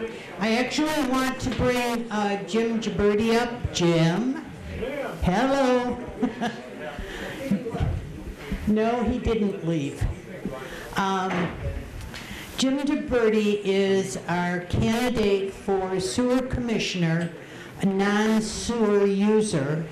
And he is already a sewer commissioner. He was actually at the meeting tonight. But I would like to give him an opportunity to introduce himself to you. I think this is, even though he's running unopposed, this is very gracious that he's here to visit with everybody. So Jim, would you like to take a few minutes and just give everybody a little bio? Good evening, everybody. You're going to have to talk up a lot. I'm at my highest volume. That's all it does. Sorry about that. I'm Jim Gibberti. I'm on the sewer commissioners right now. And we've got an awful lot on our plate. We've inherited a aging system that needs a ton of work in an awful lot of areas, which we're trying to address, get a handle on, and I think at the moment we're moving in a very positive direction. We've got a warrant article for authorization to borrow $10 million, and that's to fix a pipe from Swiss Beach all the way over to the Narrows pump station. It's about 2.2 miles, and it goes through swamp area behind the high school, through Ripley's Trailer Park, down Swiss Beach Ave, and across up Kennedy Lane, High Street, Sawyer Street, down and back Merchants Way, down to the pump station. This is not a pipe that has broken in a number of places, as Plymouth has had the unfortunate experience of, but this is a pipe that's has exceeded its life expectancy. And prior to having a disaster occur that will affect everybody adversely, we'd like authorization to go ahead with that, to borrow, to be able to do that. We're going to line that pipe because we found it's far cheaper, much more cost-effective, both in dollars and time, to reline it rather than trying to dig it up and replace it.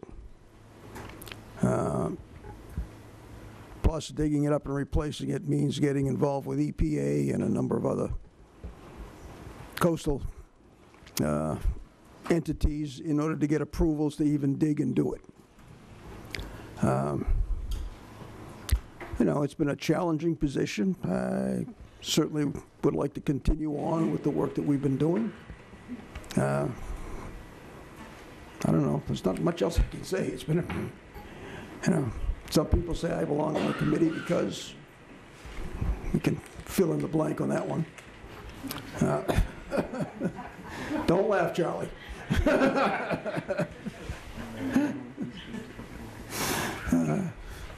Other than that, okay. Anybody any questions? Is there any questions that folks have for the sewer commissioner? Come on, guys. Well, thank you very much for allowing me to bore you. Okay.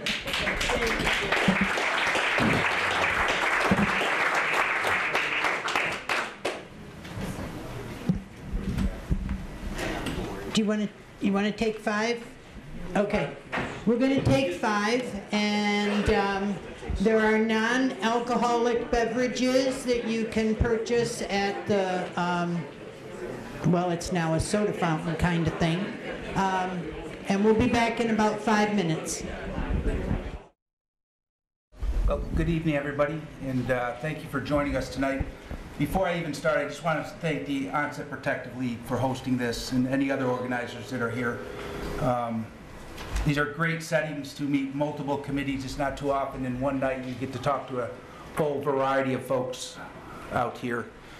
And before everything else gets forgotten, I do want to remind, not this group here, because you're in the building with us, right? But the audience that's out there behind that television, how important the vote is. This town, for its Board of Selectmen, doesn't have the greatest turnout. I'm hoping the weather's good. I'm hoping we're going to be able to reach out to the younger folks that are part of our communities out there. The new introductions to our communities. I know some folks introduced themselves tonight. But the voting is so critical. And if you don't vote, then you voted for the result of the winners. So there's an opportunity for you to put in your 2 cents into this whole exercise by exercising your vote, which is our greatest privilege here. My name is Mark Bianco. I've been a resident of Wareham for 25 years or so. I actually grew up out in the Berkshires. I grew up at the westernmost point of Massachusetts in West Pittsfield, right at the base of the Taconic Mountain Range.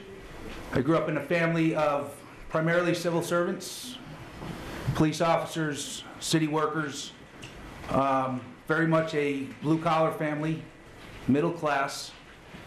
Came down at age 17 to go to Mass Maritime Academy.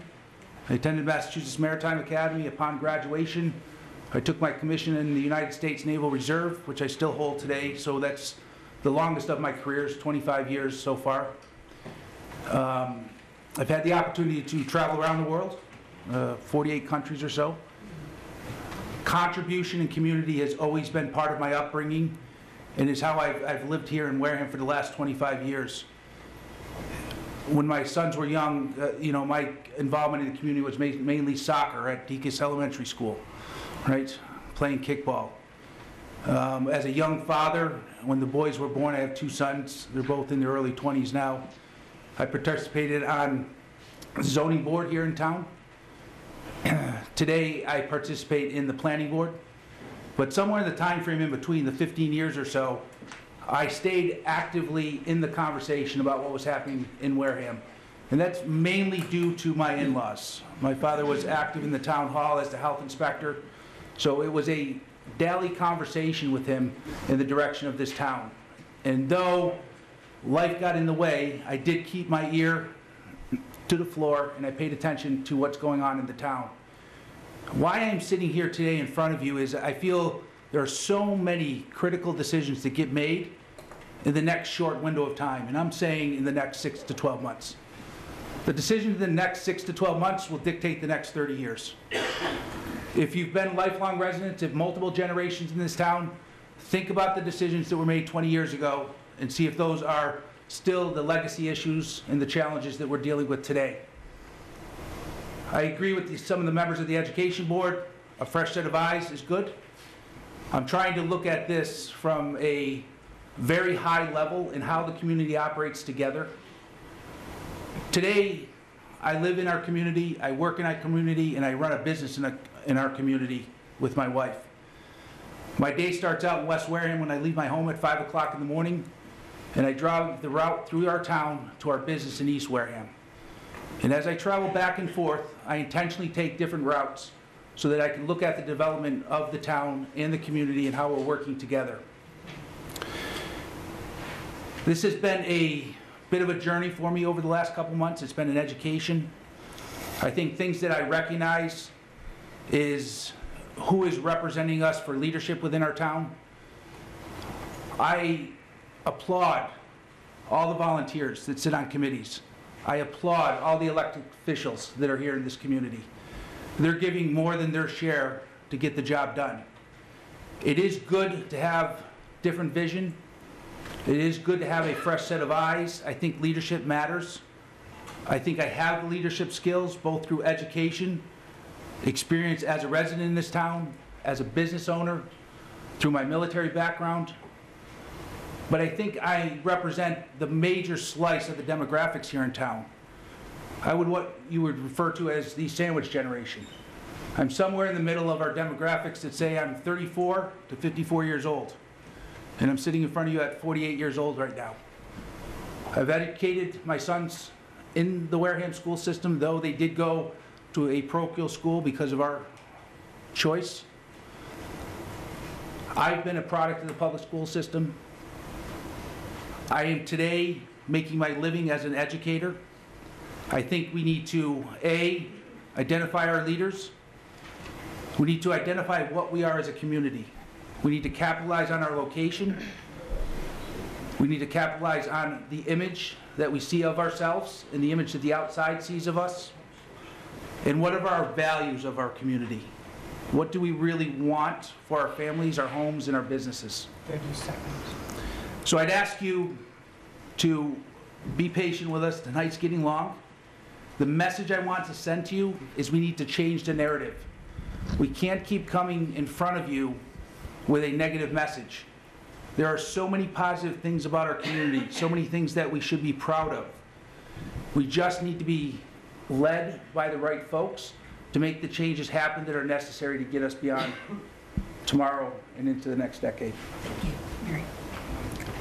Hi, I'm Mary Bruce. I'm going to be the short and sweet one tonight.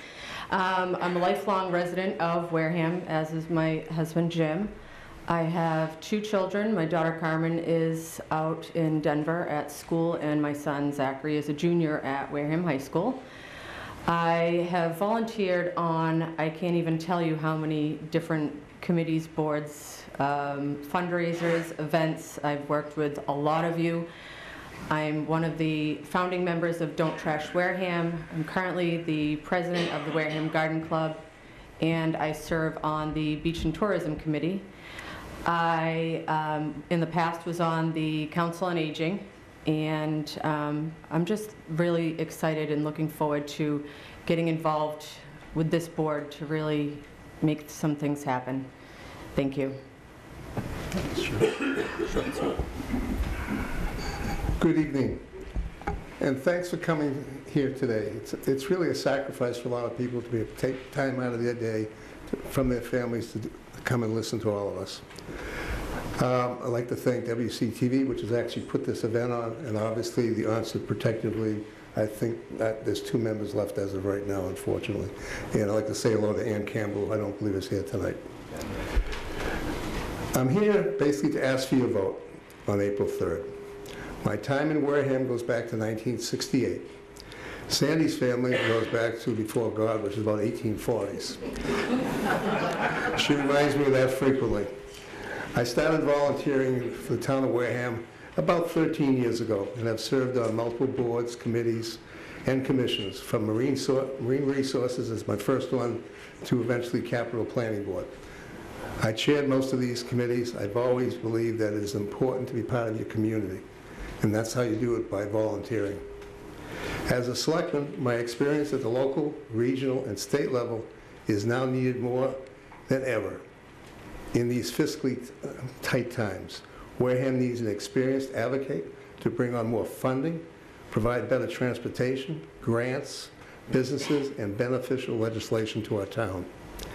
There is much to learn to becoming a fully effective selectman.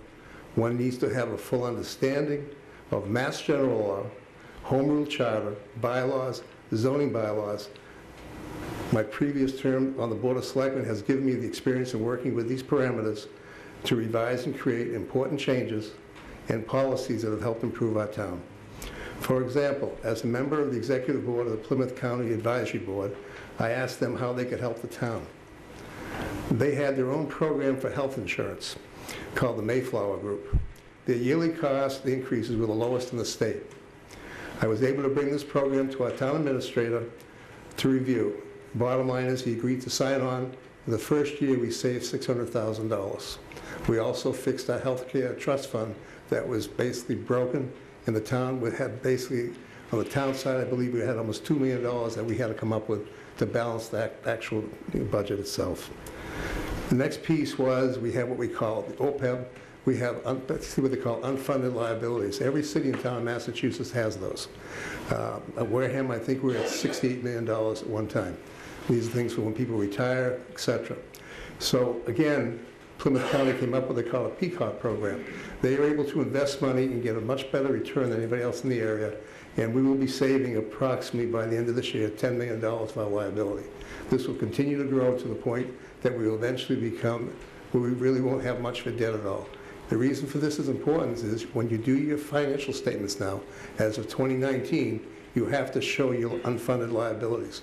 Most cities and towns, when they show that, are underwater financially, which could affect your bond rating, which means the expenses for the town go up. On that piece. Also, we have on SERPED, which is another group I'm involved with, and I hate using an acronym, so it's Southeast Region Planning Economic Development District. It covers 27 communities. Has brought benefits to Wareham. I'm currently the vice chair of that particular organization, and there are 2 subcommittees. One, JTPG, which is Joint Transportation Planning Group. The other one is SMMPO, which is the Southeast Mass Metropolitan Planning Organization, which I sit on both of those. These 2 groups decide on the road projects for the region. Through the JPGG, I was able to work with Frank A. of GATRA, and our bus regional service is GATRA. We were able to put together a program basically going from Wareham to New Bedford. Most of our seniors are people who don't have transportation, have no way to get to the hospitals, the Cancer Center in Fairhaven, the hospitals in New Bedford, the hospitals in Dartmouth, or the hospitals in Fall River. It took 4 years to do something which I thought was going to be simple, but we now have bus service, which started off on Monday through Wednesday. It was successful enough that the state went ahead and funded it Monday through Friday. This is just one piece. Our next step, of course, is to try and go up to the hospital, which used to be Jordan, which is now, I think it's Beth Israel Deaconess, which is in Plymouth, and the other piece is the VA hospital up in Brockton, because again, there's no direct transportation. Give me a few minutes now, sorry. About a minute and a half. I've probably got about 5 minutes here, but I'll do the best I can. We also basically, the Cape Flyer that came to town, The way we got the Cape Flyer was I got a hold of Tom Cahere from the Cape Cod Regional Transportation Group. We knew it was coming. I sat down with Tom and asked him, could you put a stop in Wareham? I didn't think we'd get very far, but he actually did that, and that's the basis for hopefully getting the commuter rail here, because we now have a $200,000 station that the state supplied. It didn't cost Wareham anything. Finally, I'd like to my experience on the Massachusetts Municipal Association. I currently sit on the board of directors, and I'm on the Legislative Council on Energy and Environment. What that does, it allows me to go before the state and the Senate, the representatives, and actually sit there and ask for different things to be done legislation-wise. I also sit on the Governor's Local Advisory Commission, which gives me direct access once every month to the Lieutenant Governor. Again, being able to get things done. Continuing on the state level, I serve on the Mass Selectmen's Association. I represent District 4. District 4 is Plymouth County, Cape and the Islands. The advantage there is I'm able to sit down with selectmen from all these areas and discuss the same problems we all have and how we all fix them. I bring that information back to the town. Alan? Almost there. If you review my card on the table, you'll see how the other projects brought forward. And all I'm trying to get is, what I've done is, when I say experience matters, I'm basically at multiple levels doing things for the town that's never been done before. Thank you. Okay, I'm going to give you guys each another minute. That's fine. Not you, them. No, you've already had your 5 minutes. Would you guys like to just add something very quickly? Very quickly. Being fair on time. Why, so I could make myself look like more of a nervous idiot for another minute? No. No, I think I think I've said enough for now. Okay, Mark, did you want to say one more thing? Yes, thank you very much. You know, I certainly don't have that resume sitting here as a selectman. 6 years from now, if you come back, I'll be able to produce that resume for you. I'm not sitting here claiming to be a career politician. I'm down here on planet Earth as a resident of this community, as a business person, as an educator. I'm very sensitive to our education system here because, as I said earlier, as a business owner, this is how we actually generate our revenue, through education. So I will talk more about that if anybody is interested in hearing questions about that. I do want to come back to serving the entire community. We need to service the students of this community. We need to service the seniors of this community, which is a very large part of our population. We need to think about the fluctuation that happens in the summer months with our tourism. Can we handle that as part of our infrastructure here? And we need to think about how we develop every single piece of land, valuable land that we have, and make sure that it's being used for the best purposes in producing a sustainable economy that educates our folks the right way and creates the jobs that they need to come out to, so that we can sustain this community in Wareham and have 2 to 3 generations living here in years to come. Thank you. Okay, now we're going to ask our candidates questions. We are going to, oh, good, thank you. Yeah, sorry, I'm late. That's all right, sweetie.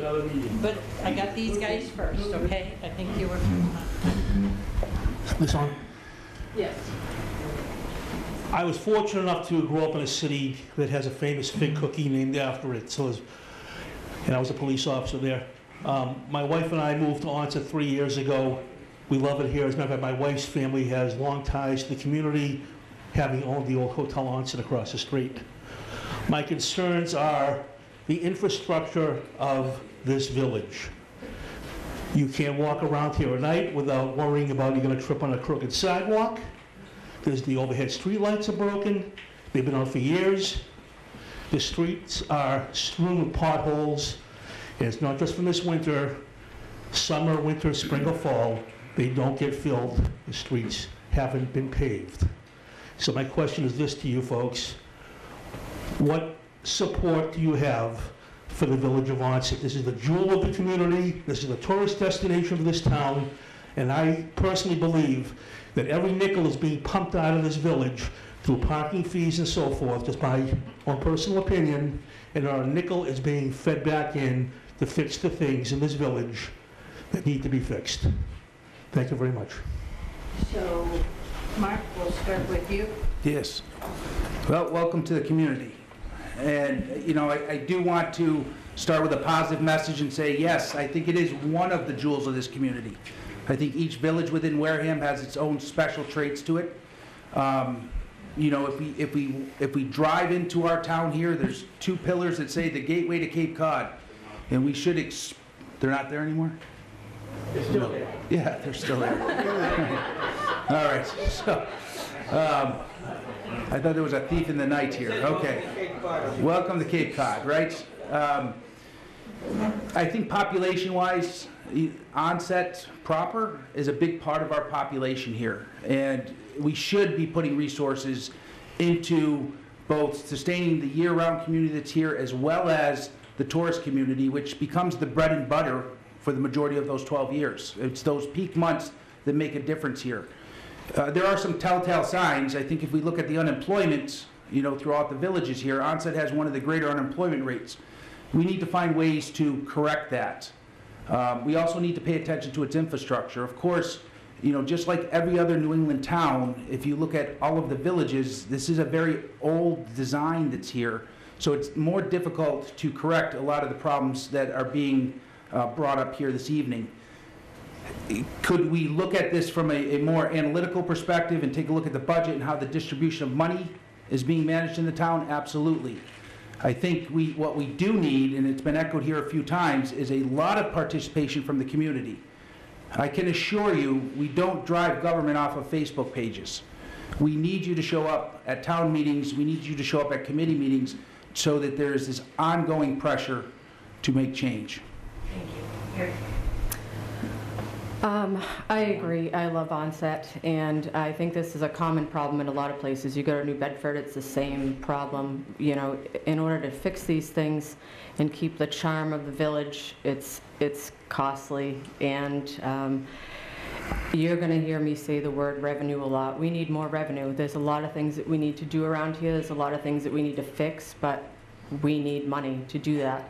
We can't just take it away from one area because it's going to come out of another. So we just basically have to you know, work on some community development, some economic development, and get some more money into our town, because the town already spoke loudly about the override a few years ago. So hopefully these things, we can get these fixed, and we have lots and lots of infrastructure that needs to be fixed here, and there is a plan. And I'm sure streetlights are not at the top of that plan right now, unfortunately. Thank you. What we have, you know, we have the different, you know, communities, the volume, everything else, but the gentleman's question really is Onset Pacific. And the answer is not simple because, again, you have to be able to take your funds and move it. There are funds that come into Onset that get used in different areas as well. I mean, nobody really understands how much money goes into cleaning the beaches every day, etc.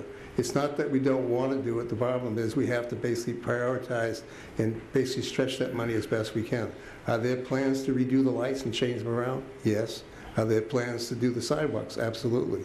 Are there plans to do the streets? Yes.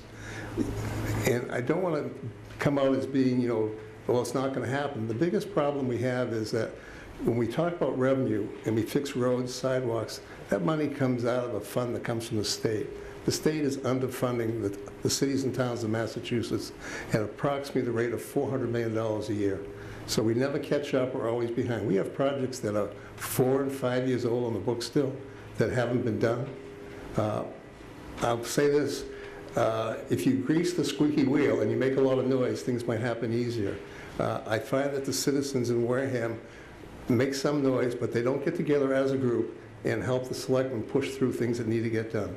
Because we can't just do it on our own. We have to go to the state level, we have to go to the county level, and actually all the way to the federal level. The federal government promised us, you know, basically that they were going to redo the structure. You know, when the election came in, they were going to take care of infrastructure, et cetera. I'll give you a quick idea what their idea was. The government just told us that they'd be happy to take care of our infrastructure. If I had a dollar bill, they'll give us 20 cents for all that work. The city, basically the state and the town has to come up with the other 80 cents. That is physically impossible. And that's what we're working against right now. Thank you. You have 8 seconds left. I'll do longer next time. Don't worry. Oh, I'm sorry.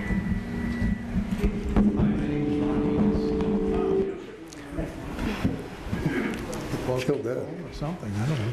My name is Ron Enos. I've been a lifelong member of this community. Is it on, Ron?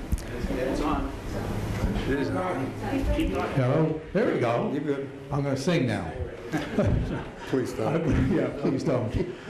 I've been a long life member of this community, and I've seen the ups and downs financially of where this town has gone and where it's come from.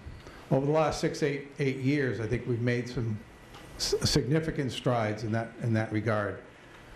As candidates, what do you think you can do to, it's kind of a layover from this last question, what do you think you can do to generate more revenue to get us to where we need to be to propel our community to the next level? Okay, Mary. Obviously, business certainly adds to our tax base. I'm not a big fan of TIFs, so you guys can probably hold me to that unless it's in extremely good circumstance. I'd like to see more businesses come into town. I would like to see more, quality housing come into town. Am I answering your question? Am I on the right track here? Okay. Yeah, we need revenue. Unless an override would someday pass, we need to just keep ticking along and try and cut and scrimp and save where we can. Alan? I want to take an extra minute, that's all. The answer, again, is multifaceted. It can be done. It's a good question. The first basic piece is it's not so much as raising more revenue, because it's not easy. We have done 2 or 3 TIFs, actually, which has been a tremendous benefit to the town financially at the end of the day. To bring more business in, the demographics have to change somewhat to make it easier. You've got properties out over by Rosebrook, properties over by where Walmart is that have been sitting with 4 and 5 pads for 2+ years that they haven't been able to rent out because we need to change things. One of the biggest things we did is we brought in Ken Buckland, which is the director of what we call planning and economic development. For years, someone would come to town and they'd say, I'd like to do something in town, and there'd be nobody there to direct them, there'd be nobody there to help them, and they'd walk away shaking their head. It doesn't work. You have to have someone in place. When someone comes in, they have to be able to sit down with someone in town and direct them to which departments they go to, etc. If anybody has ever tried to build something in this town, whether it's a residential or a business, the way our system works as far as the licensing boards, etc., is daunting, and people just don't even come to town because of it.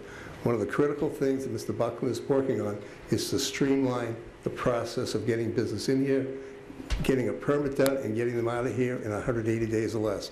That sounds like a horrible amount of time, but if you look at Walmart, it took them over 3 years to get in here. So these are the things that you have to do. It's easy to say to bring new business in. It's something else to be able to actually have the pieces in place to make that work.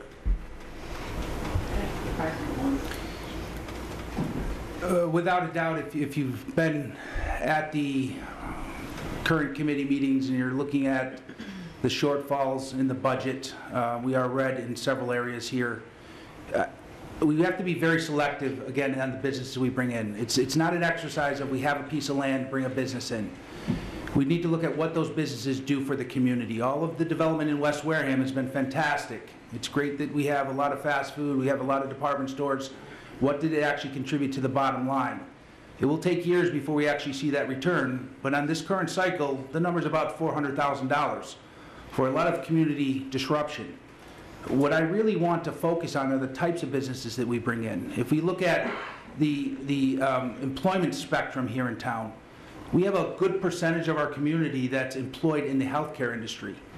Those are fantastic jobs. They're sustainable jobs. They're not impacted by a bad economy. People will still get sick. People will still need medical care.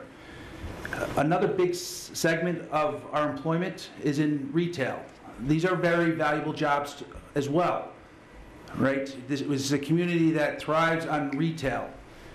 The third category is really in the hospitality, the tourism area. We are expert in that area. This is a community that has thrived on tourism and hospitality for not just decades, but we probably can claim a century and a half of acting this way. But we need to support and show our interest in expanding in that area. It's going to take success models like Rosebrook with the hotel that's there. It's going to continue to support the family-owned businesses that are along the Cranberry Highway. That 90% of those businesses that support America in general, we need to do that at a very local level here. So I think we can generate and close these gaps. It's just we need to be super selective on how we use our valuable land. Okay, thank you. How you doing? I don't think I need the mic, so I'll just speak up. My name's Dominic Cameron. I've been on the Finance Committee for a long time, and I've seen our finances. And, it takes revenue to do everything that we need to do in this town. So my question to you is, and I'll be the bad guy and bring it up, how do you feel about Prop 2.5? Because I think our children's education and our elderly deserve more than what this town is giving them, and I believe one of our only ways out of it is the Prop 2.5. That's our largest, would be our largest financial gain here. Thank you. Alan, you take that first. Can I get a question, Dominic, back for a minute? When you say Prop 2.5, what are you actually asking, Dominic? Override. You're asking about an override? Yes. I know that the override failed before, and if you look at the demographics of the vote, the people who had the most to gain for that override didn't vote. The people who had the most to lose voted. This town needs a 2.5 override to get some kind of financial stability for the people who need our services. Thank you. So what you're looking for is the override itself. It really doesn't have anything to do with 2.5. 2.5 is only how much you increase your tax levy. I understand your question. This is what we did back in 2014. Basically, the town, the Finance Committee, the Board of Selectmen, and the School Committee put together a piece for the voters. We had two budgets, one with an override, one without. We showed everybody exactly what we were going to do all the way out to 2019. If you look at the budget for 2019, that was the year with no override. They were going to start to have some serious financial issues with some cutting in services. The vote at that particular time, that was going to be a $4.5 million override. The vote was, I think I've got it here, is 1,332 yeses, and I believe the noes were something like 2,800. We lost by 30% yes and 70% no. As far as the override goes, if the people here and the people in town basically show us that they want an override, I'd be more than happy to put it on the ballot, because the way that works is, at the end of the day, the final people who make the decision whether it goes on the ballot or not is the selectmen. We need to basically, since we got murdered on this, and I mean, we did get murdered. We sat outside when the voting was coming in, and I can tell you that I probably got, and Peter was there with me, at least 400 flying fingers as the people went in to vote. It's pretty embarrassing to sit there and people basically give you no respect whatsoever. So all I'm saying is, if this town wants an override, you've got to step up, and everybody has to tell us that, because we did it before, and we got it basically handed back to us. I don't think the community can handle an override. I think if you really took a look at the household per capita and looked at what the community has currently, that increasing beyond what is regulated right now is going to be devastating to most families. I think there's ways to increase the town's revenue. We do a fair job. I think we can do a much better job with capitalizing on grants. We are all local taxpayers, we are state taxpayers, and we are federal taxpayers. If we put the resources into pursuing those grants, so very simply, if we had a consulting firm, if we had individuals on staff that could pursue a higher level of grants, it will have a great rate of return.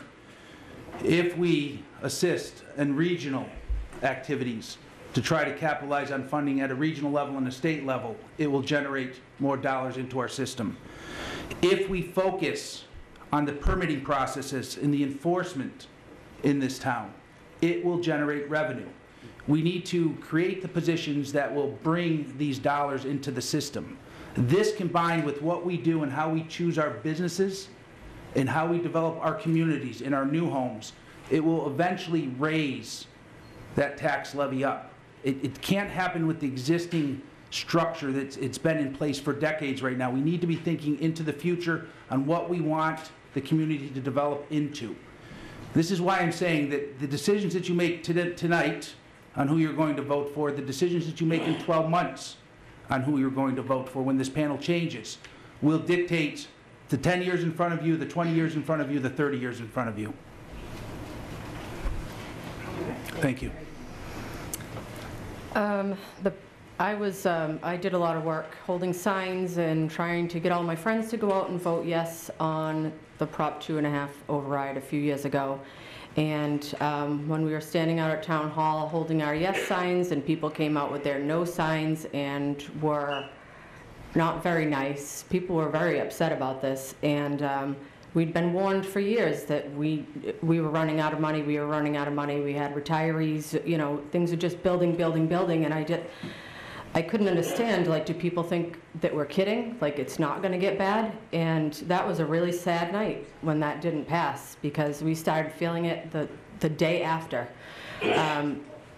I would be in favor of Prop 2.5 override if there was, like Alan said, a huge amount of people from town supporting it.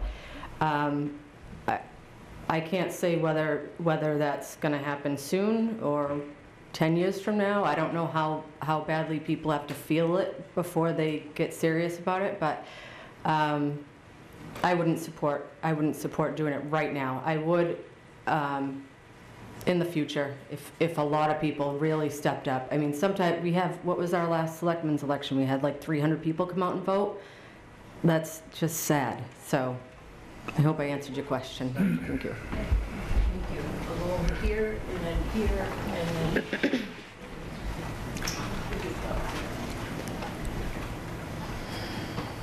Thank you all. It's on. Thank you all for coming to talk to us tonight. This is a piggyback, I think, on my fellow Oncetians over there. But the fact is, we were just told 4,100 people made that decision for all of us 4 years ago. And the word is change, and we can't just keep talking about what didn't work before. But I am going to talk about the past a little bit here, and the Supreme, well, he got 9. The Supreme Judicial Court was brought up by Mr. Sweat. The Supreme Judicial Court decided in 1916 that Onset was a very special place with very special laws and very special rules, and that dictates what can and can't go on here and what kind of revenue can be raised. And if you're not familiar with the 1916 decree, in one sentence, the bluffs, beaches, and parks of Onset belong to the general public, which means not just Massachusetts, but the world, to remain as such open and unobstructed forever. And I'd like to know what each of the selectmen candidates would do to enforce the 1916 decree and not violate it. Thank you.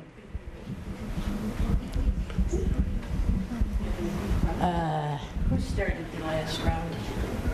I did, I think. Did you? I believe so. Okay, Mark, it's up to you.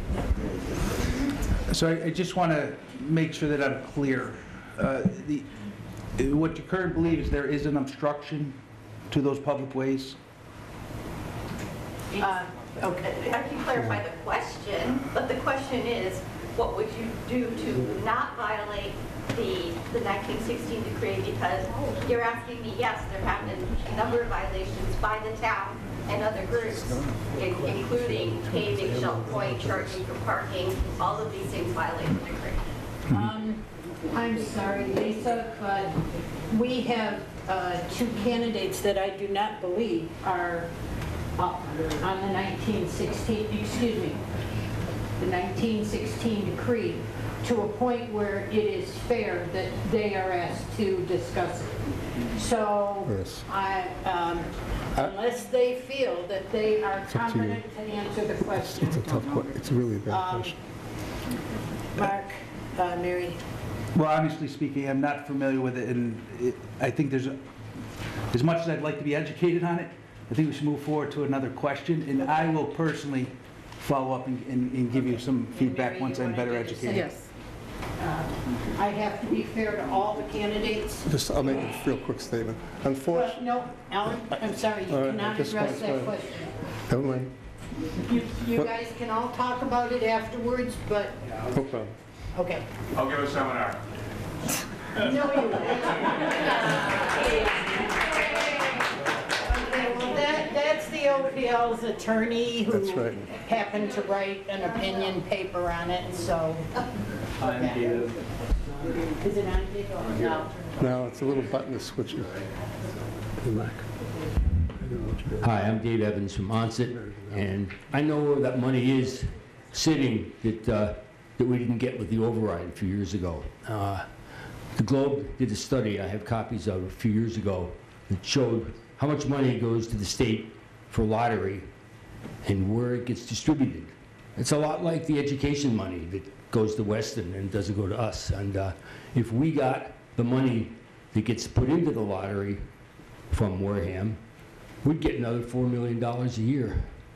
So it would be worth pursuing at the state level. This is one of these things that floats around, just like the school, that, you know, it would have to be changed and everybody would fight and argue, but like why? Again, why Weston should get lots of lottery money when people there are too smart to buy lottery tickets or already have enough money anyway.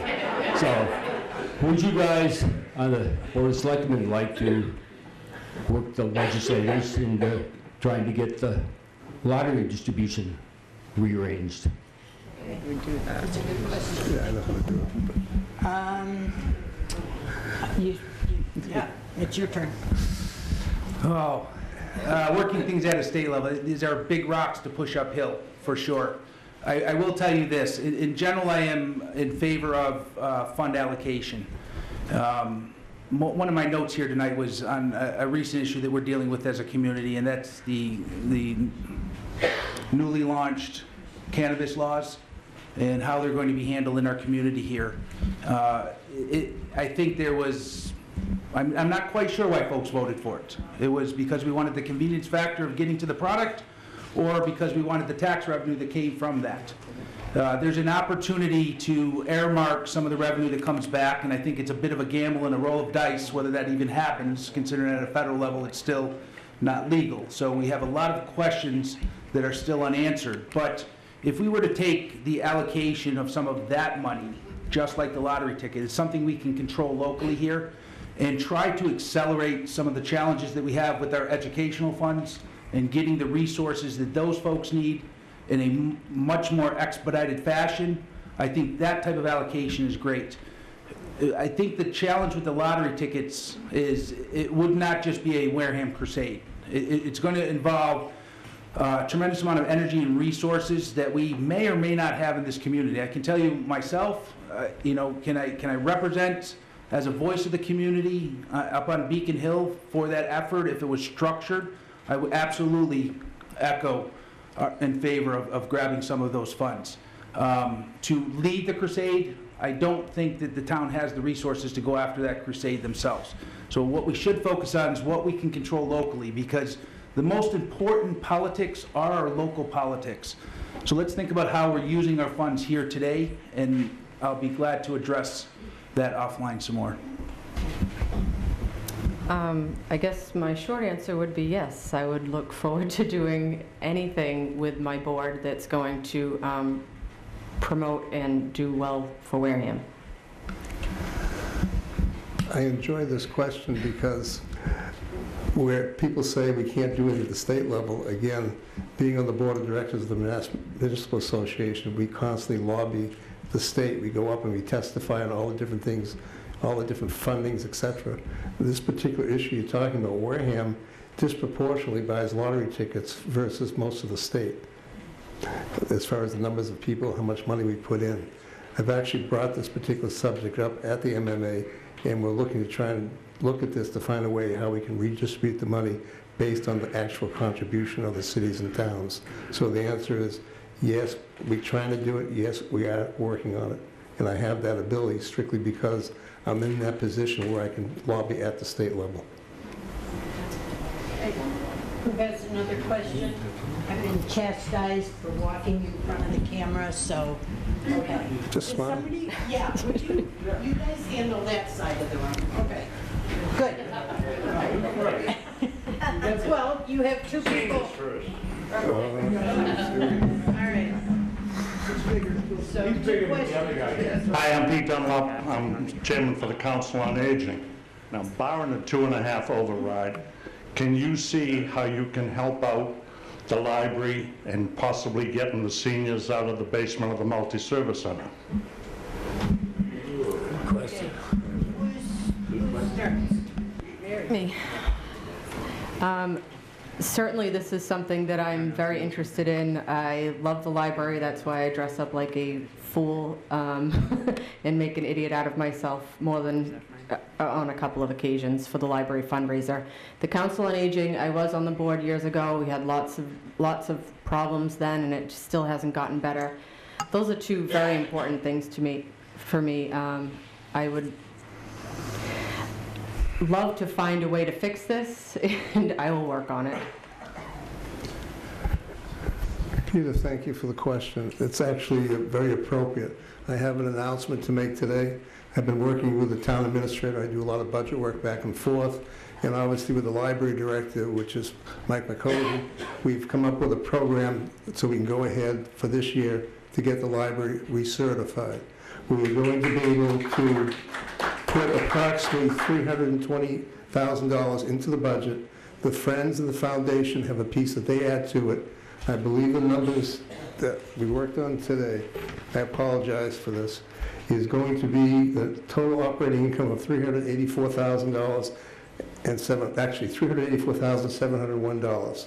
If we did not go ahead and do it this year, and we waited another year, what happens is we lose 2 more years. We would end up with a library not certified for 6 years. So this particular thing that came up, the town administrator was able to work some numbers back and forth, and working again with the director of the library, which has been invaluable, we've come up with a program to get this done.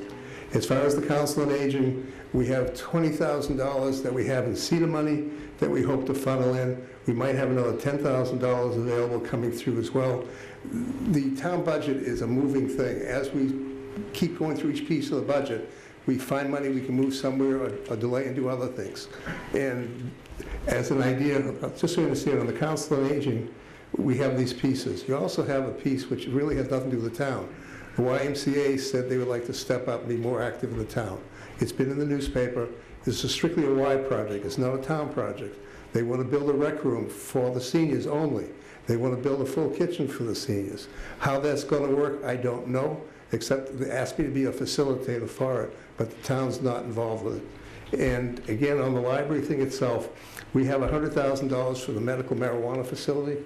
We're taking that $100,000, and basically $51,000 was going to the library as part of how the money is raised. $49,000 goes to the school, and basically we're going to be able to add to the school budget about $400,000 to help out that deficit they have.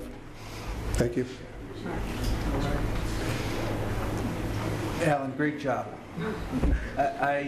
You and I had an opportunity to meet with the Friends of the Wareham Free Library last week. They were in despair. I think that you were able to produce a positive outcome for them as a whole run.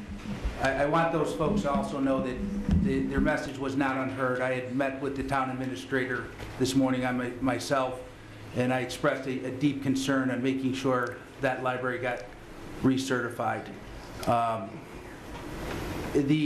The library, I think, is an appendix of the education system. It is an important function in our community. It is serving both the seniors, right, as well as the younger crowds that live in our community, and it's something that's greatly needed. That's a win. That's the positive message that I wanted to start out with tonight. What are we doing? You know, the success of being able to turn this around in a few years, get them recertified, speaks a lot for Alan's effort and the other board members that have been sitting in these seats for multiple years. I think the piece that we need to work on now is fixing the other parts of the education system to get the funding to the Boys and Girls Club that's needed, that serves that part of our community, to make sure that the pieces that are needed for the Council on Aging are put into place, and that the overall education gets the funding they need, so we don't get into a position where we're laying off 33 teachers. So how do we get all of those pieces moving together? Thank you. Okay. There, in the back, anybody on this side? No? Okay, so the next two are over there. Hi, my name is Corey Tripp. My question is for the children of the town, which I haven't heard anyone mention yet today since I've been here. What are we doing for the children recreation-wise? Because this past summer, Jeff came and saw, as I was donating 4 weekends of my time building a playground at mine at Forest, I was told by the Open Land Committee straight to my face that as long as she is in office, not a single dime will ever go to the area of Shangri-La, that pit, as she put it. So in the meantime, we have kids that have nothing to do. I would like to know what we're going to do for recreation for the children of the town, because as it is, the school doesn't have any late buses anymore. Not all parents can pick their kids up, and the only other thing they can get to do is get themselves in trouble. Okay. You started last. Alan?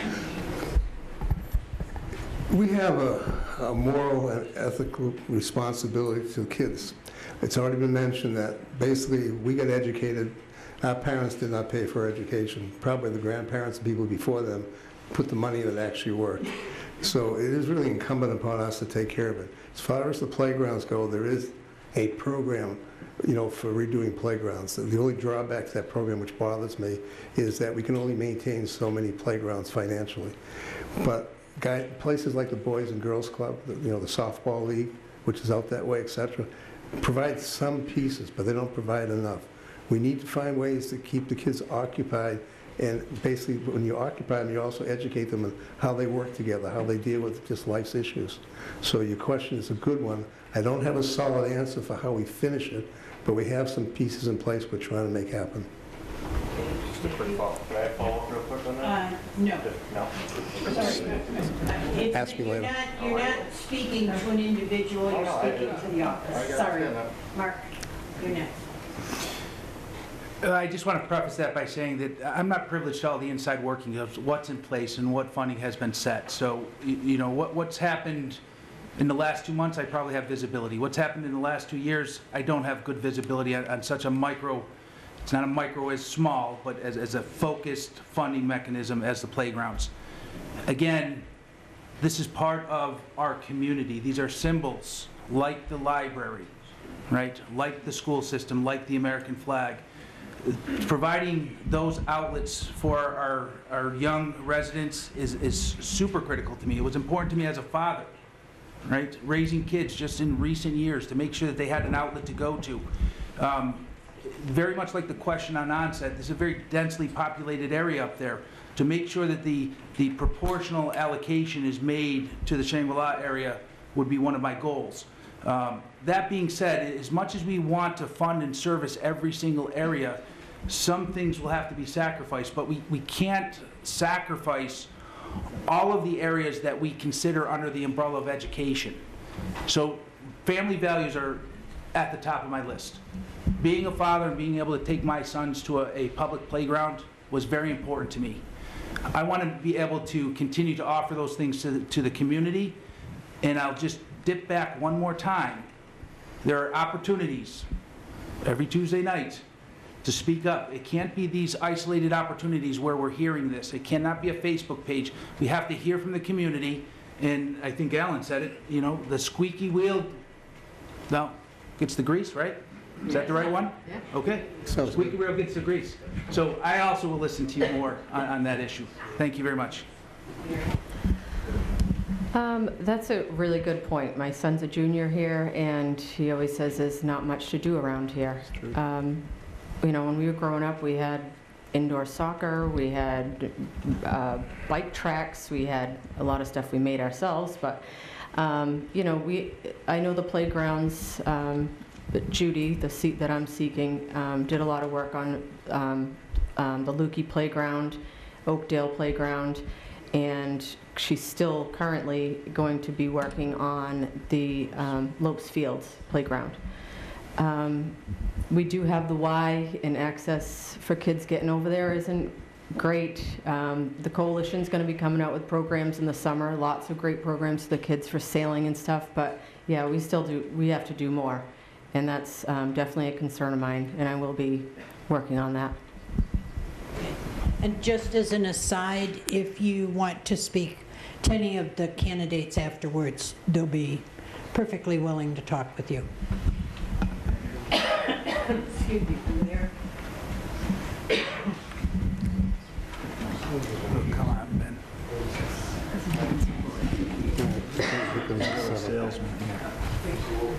He's a charmer. Is this thing on? All right, it's the guy in the purple suit again.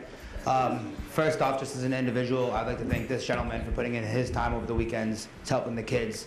If we could have more people like you, we would have a generally better community. Next thing I want to bring up in the main point to the question is, a reoccurring theme among all the candidates on all the boards is votes. As mentioned right now by Mr. Bianco, the votes are what's going to make the difference, and it's going to make everybody get what they want in this community. Mrs. Bruce by saying we had, what, was it 400, 300, a despicable amount of votes?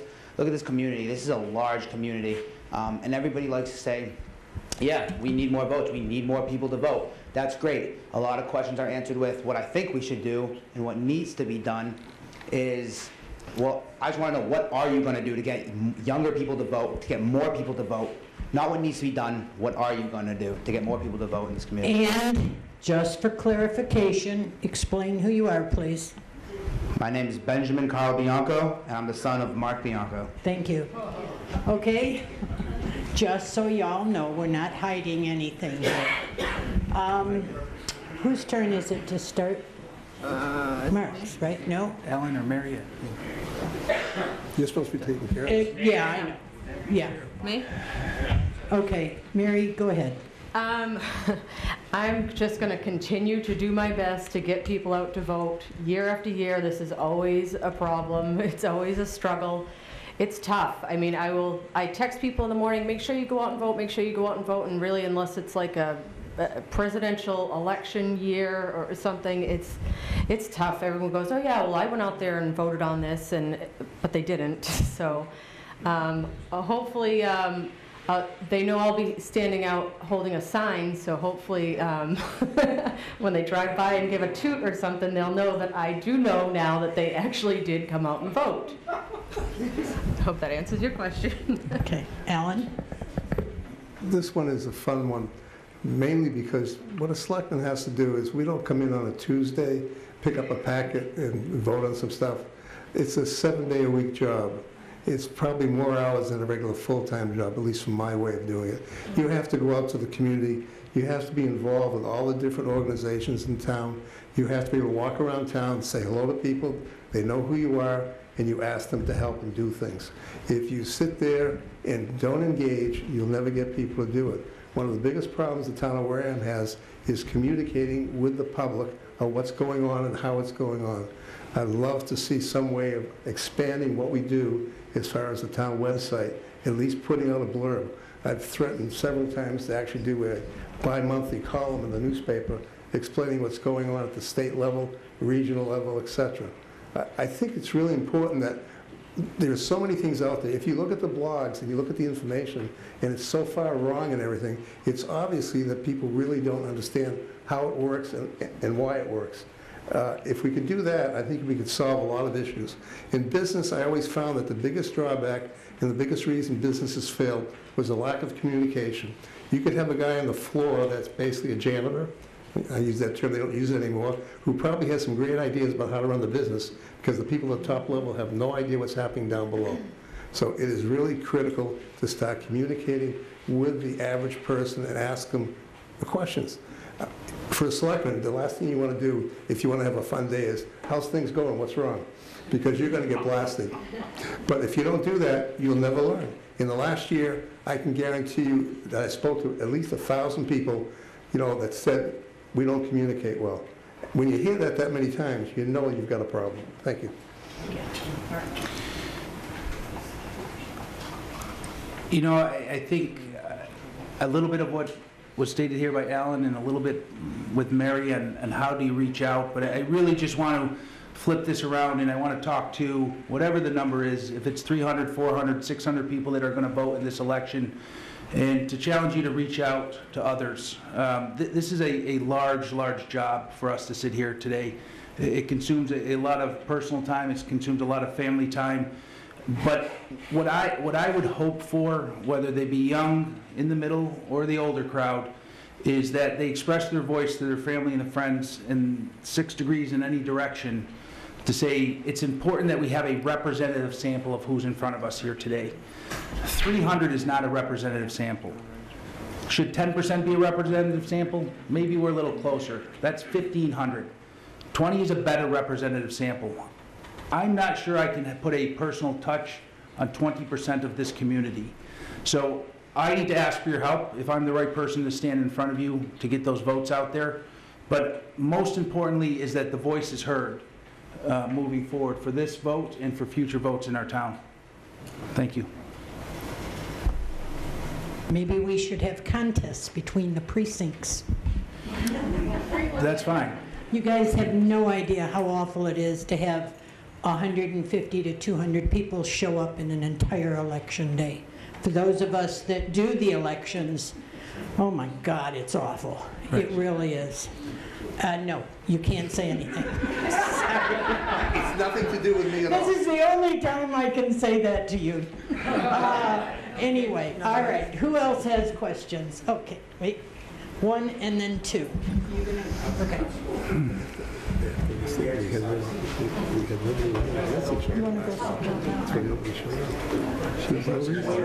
That's all right. Go ahead.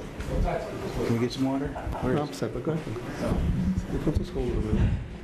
My question is, if you are in favor of the construction of a new elementary school, and if so, what you would do to assist in getting support? Okay, so new construction for an elementary school. And I'm sorry, Rebecca, what was the second part? And if they were, what they would do to assist in getting the support? Okay, all right. I believe, Alan, you were next up. Okay. Okay. As you know, I was on for a very short period of time, Mrs. Whiteside left, so I was on the building committee. I had certain ideas what I wanted to see. I was told originally that we couldn't take and combine schools together because the MSBA wouldn't allow it. About 9-10 months ago, someone actually told me that, oh, by the way, Alan, we can build 1 school now instead of 2 because of the cost and everything else. MSBA prefers the 1 school also, which is fine. My only concern, as far as the school goes, I've seen some of the plans. It's really beautiful, and it's, I'm going to say it's almost excessive, the design. I look at a school like Sturgis, which is, I think, number 5 in the country. They build a box. There's no flash. Kids go there to learn, and that's it. So when it comes time for the Board of Selectmen to vote, we have to vote if it goes on to actually for a ballot question. I want to make sure that what we're putting forward is the best bang for the dollar for the town. I don't want to build something that's beautiful and we can't sustain it long term. As far as the support goes, if it makes sense and if it works out, fine. We know the 2 schools are run down. We have a way to take one of the schools and repurpose it for something else, and then take the minor school and basically drop a new school right on top of the old one, so we don't have to deal with mass heritage in case we turn up some Indian bones in the property next to it and the whole project dies.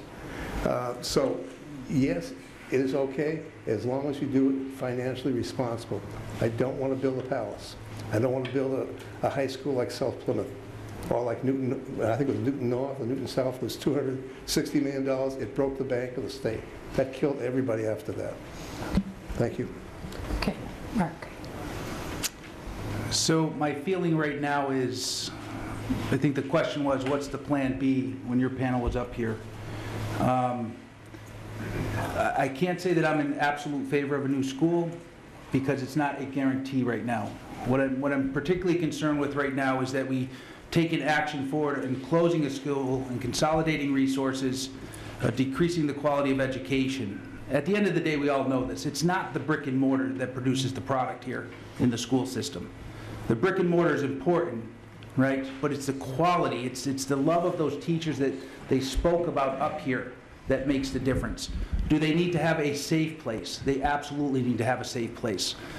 You know, the lifespan, and I can tell you again, being in education, being in the construction industry, we need to plan a maintenance budget to take care of these schools. We knew that they had a lifespan of 30 to 40 years. Were the folks that were sitting up here for those years planning and allocating the funds to maintain those schools? I'm not absolutely sure. But now it's reached a critical mass right now, and I personally, as a taxpayer in the town, don't want to be forced into a decision to committing to a new school without having an absolute. So we need to solve this problem properly in saying, will you commit to a new school? The funding has been secured. Otherwise, we're going to close a school that may stay consolidated and we'll never see our new school. So tell me what Plan B is, I'll support Plan B. With that, I will support and echo what Alan said. I think that there should be a conservative approach in its design. It should not be excessive in its design. We can always expand on that and elaborate on that as we move along, and we're getting more funding in place, but we should make a very conservative approach. Will it be needed? It'll probably absolutely be needed. But if you listen to the school committee back at the latter part of February, we're not even sure on how the numbers are going to trend. It's very difficult to forecast the erosion of students in this town. So let's focus on multiple issues together. And when we have an absolute, it's funded, then you'll have my vote for that. But right now, I need to see the mechanism on how it's going to be funded and if there's a Plan B. Right now, I am for the new school just because I've heard that this is going to be the most feasible way to do it, that it can't be, you know, renovated or anything. It's going to be way too expensive. And just to put all of the kids into one other old school for, you know, however long without building a new school just doesn't make sense. So I'm for it. Thank you. For those of you who don't know me, my name is Bob Russo. I taught in this town for 34 years and was on the school committee for 15, as I said earlier. Wareham is a very poor community. We've heard people talk about overrides. And this question is to deal with that. This community has never voted for an override. In my opinion, it never will. Just take a ride around the town of Wareham and see the large numbers of poor people we have, unemployed, retirees, living in mobile home parks. You see now why overrides are not a way to go. The debt exclusion will have to be the way. It took us 3 times to get the middle school done, 3 debt exclusion votes, and a lot of work that went into it. But being said that, I want to address the issue of growth. All 3 candidates have spoken about economic growth, education, and infrastructure. About 15 years ago, before we even had Wareham Crossing and all this development on Cranbrook Highway, I can recall going to a town meeting and hear an expert get up to tell us, for every dollar of revenue that you get from new growth, it's going to cost you $1.30 to service it. And I think that prediction has come true. We find ourselves as an economic basket case.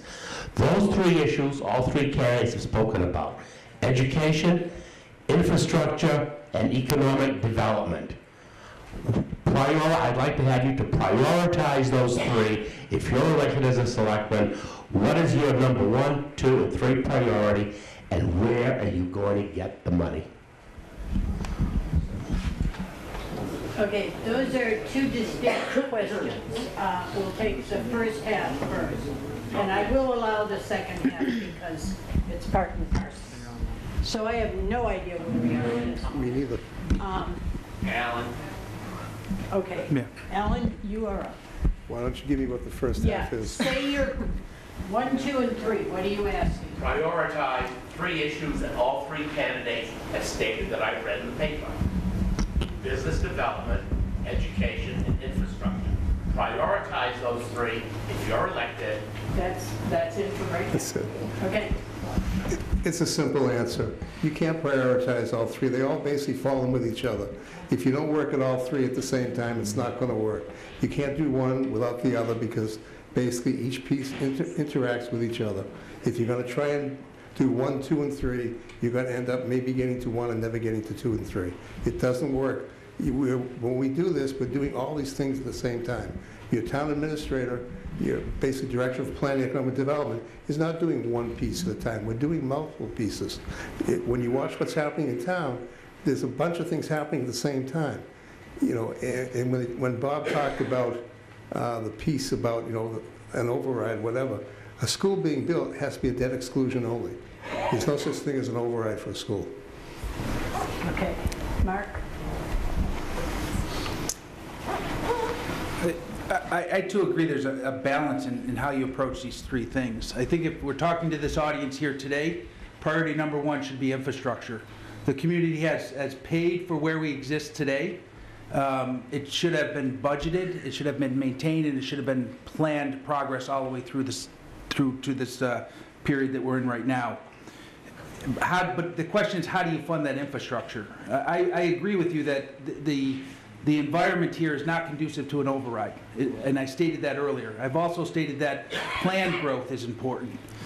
So where do we get the additional dollars that are needed? And in order to get the additional dollars that are needed, we have to evaluate our precious land and how it's being used, right? And where is the revenue coming from, a tax-based revenue, or is it just revenue that's coming from job creation that's feeding into our economy? Is the revenue coming from the development of new homes, which are feeding to our tax base? So all of these things are moving in sequence with each other. It's difficult to put a priority. I actually think I didn't even jot down the three priorities right. We had infrastructure, we had growth, and the third was business development, or was it education? Education. It was education. So I would put education right in the bucket with infrastructure. So that's priority number one. So we need to correct with the dollars that we have available, with the structure that we have available to balance this budget. You know, how do we balance this right now? It's going to have to be a reduction in size. I mean, it isn't, I don't think it's unrealistic what was presented by the school committee that we need to downsize this, we need to consolidate, because there's a restriction of funding in that way. Can we seek out funding outside of our tax base and at a state level? We probably could, right? But it can't happen with the bodies that we have right now. So we got to create a return on investment. Am I out? 10 seconds. 10 seconds? I'm out. I'll come back to that question 100 times over if you want me to. I agree with both Alan and Mark.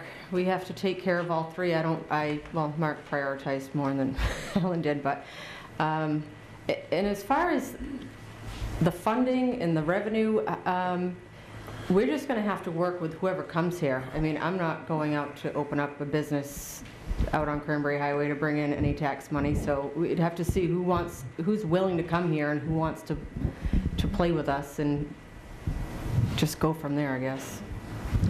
Bob, we can ask you a second part to the They've question. answered the second part. We don't know where the money's coming from. Right. Use your microphone. They've answered, I guess, that they don't know where the money's coming from. None of us do. Okay. I mean,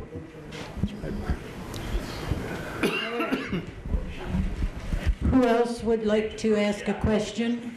Okay, Steve will be right there.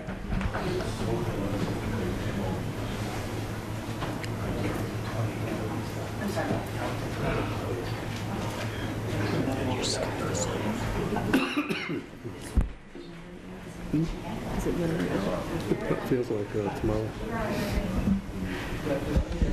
Okay. Hi, my name's Holly Haratunian, and my question is, there's a 174-unit 40B development that's proposed to go up next to 7-Eleven.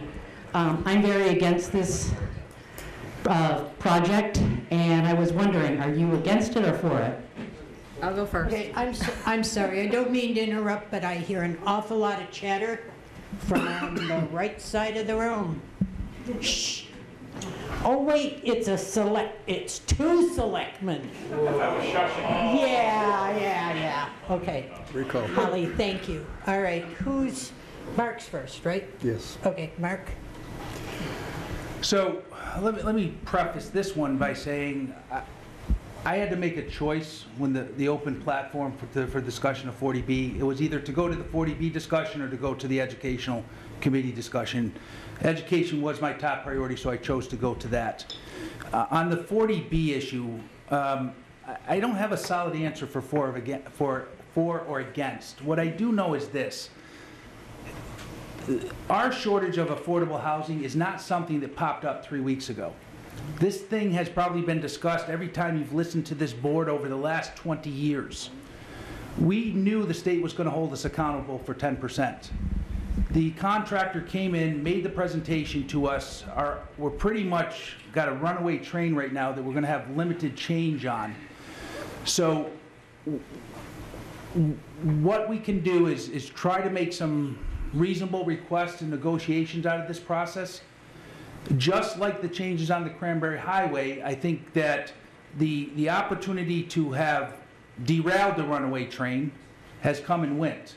So where are we with dealing with this problem today? It's still not going to get us to the 10% that we need. So if we find a way to successfully reject this thing, which is unlikely, how do we still fulfill the remaining balance of our commitment at a state level? So talk about, again, the future and saying we're going to be held accountable to this. There is a huge need for affordable housing. That 40B project does not answer that question as a whole for us. How do we address the seniors that need affordable housing? It's not going to come out of that project. What the project will create for us is a lot of burden on our infrastructure again, and I think that's what's been focused on, rightly so, by this current board. But it's unfair to ask me, particularly, if I'm for or against this, because I wasn't afforded the opportunity to speak years prior to it actually arriving. Do I think the affordable housing is valuable? I think it is. Do I think 175 units is excessive for this community? Absolutely. 175 units on 7 acres of land? Unreasonable? It's super unreasonable. Do I think we could have found solutions in which we could have got 175 units distributed over the 5 villages and met our 10%? If it was a planned event here and we lived up to our responsibility of getting to that 10%, I think we could have gotten there. But as much as I want to be held accountable for immediate answers right now, what I haven't been is in a political role for the last 6 years in getting us to the point that we are today. So with all that being said, I probably didn't answer the question. It's okay. Does that mean it's been in the works? Mary. Personally, I am against it. I just don't think we can handle it.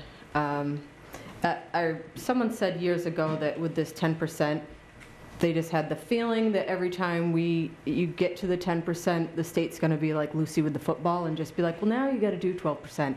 And I believe that because they don't fund us the way they say they're going to fund us with pretty much anything ever. So I'm against it. I don't see how it's going to help us. I think they're just going to want more out of us. So. Yes, dear. No kidding. This is another one where you have to smile because the state of Massachusetts and the governor has made a commitment for affordable housing, workforce housing, and they don't care how they get it. We basically, as a Board of Selectmen, wrote a letter saying we don't want it, gave a bunch of reasons. DHCD came back and told us, thanks a lot, but forget it, you're getting it. We have no choice. So all we can do is try and make it as difficult as we can to get the best we can out of it. The biggest problem we have is that if we were at 10%, which I don't think people realize, and the communities around us are below 10%, they can still come into Wareham and do a 40B because they look at the region as well as the local town. The problem that we have is we've had a state representative that's been here a long time. Every year she puts a bill in to basically make the mobile home parks listed as affordable. We have 1,100 mobile home parks. We'd be well over 10%. We would get at least a 1 or 2 year reprieve from anything else coming in here. This particular Board of Selectmen, in the last, I think, 2 or 3 years, we've put an article in. Well, this is what we call a home rule petition. This is a home rule charter. The state is supposed to take what we do when it's a home rule and just pass it and get it done unless we violate some law. They've just ignored us, and we keep fighting this. And Carver, just an example, next door is 900. Between the two of us, we represent almost 20% of all the mobile homes in the state of Massachusetts. We basically are being abused because they won't recognize it. And the reason they won't recognize it is nobody can sit there and say, what is the income level in each one of those mobile homes? That's the excuse they use to not pass this law. So as far as the unit goes, your answer is, the Board of Selectmen is completely against it. Can we stop it? No.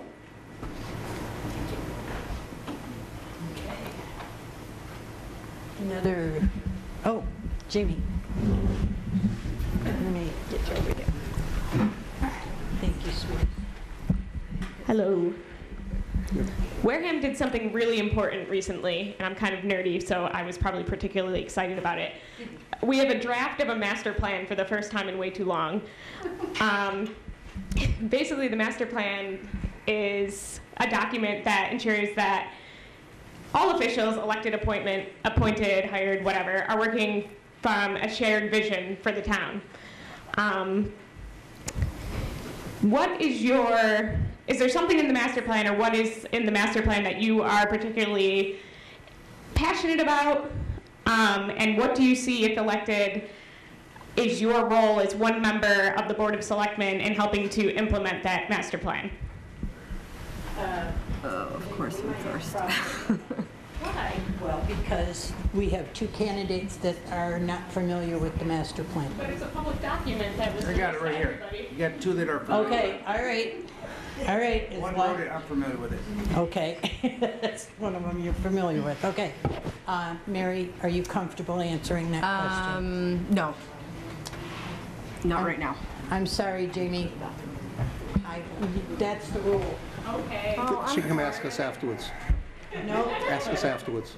You what? Ask us afterwards. She can ask us afterwards. Yeah, you can talk to everyone after and ask them individually, if you wouldn't mind, dear. Okay, sorry. Okay, anybody else with questions? No? Okay. Well, yes. So I want to say thank you to the candidates, but I also, before we leave, I want to remind you of the Easter egg hunt. That's, hey, that is what small towns and villages are about. You bring your family, you're part of the community, and it's a wonderful day. The other thing I want to mention is that Onset Precinct, during election, offers candy. So if any of you want to come out and vote, we give out candy. I don't know what the other guys do. Only once. All right, guys, thank you to the selectmen candidates.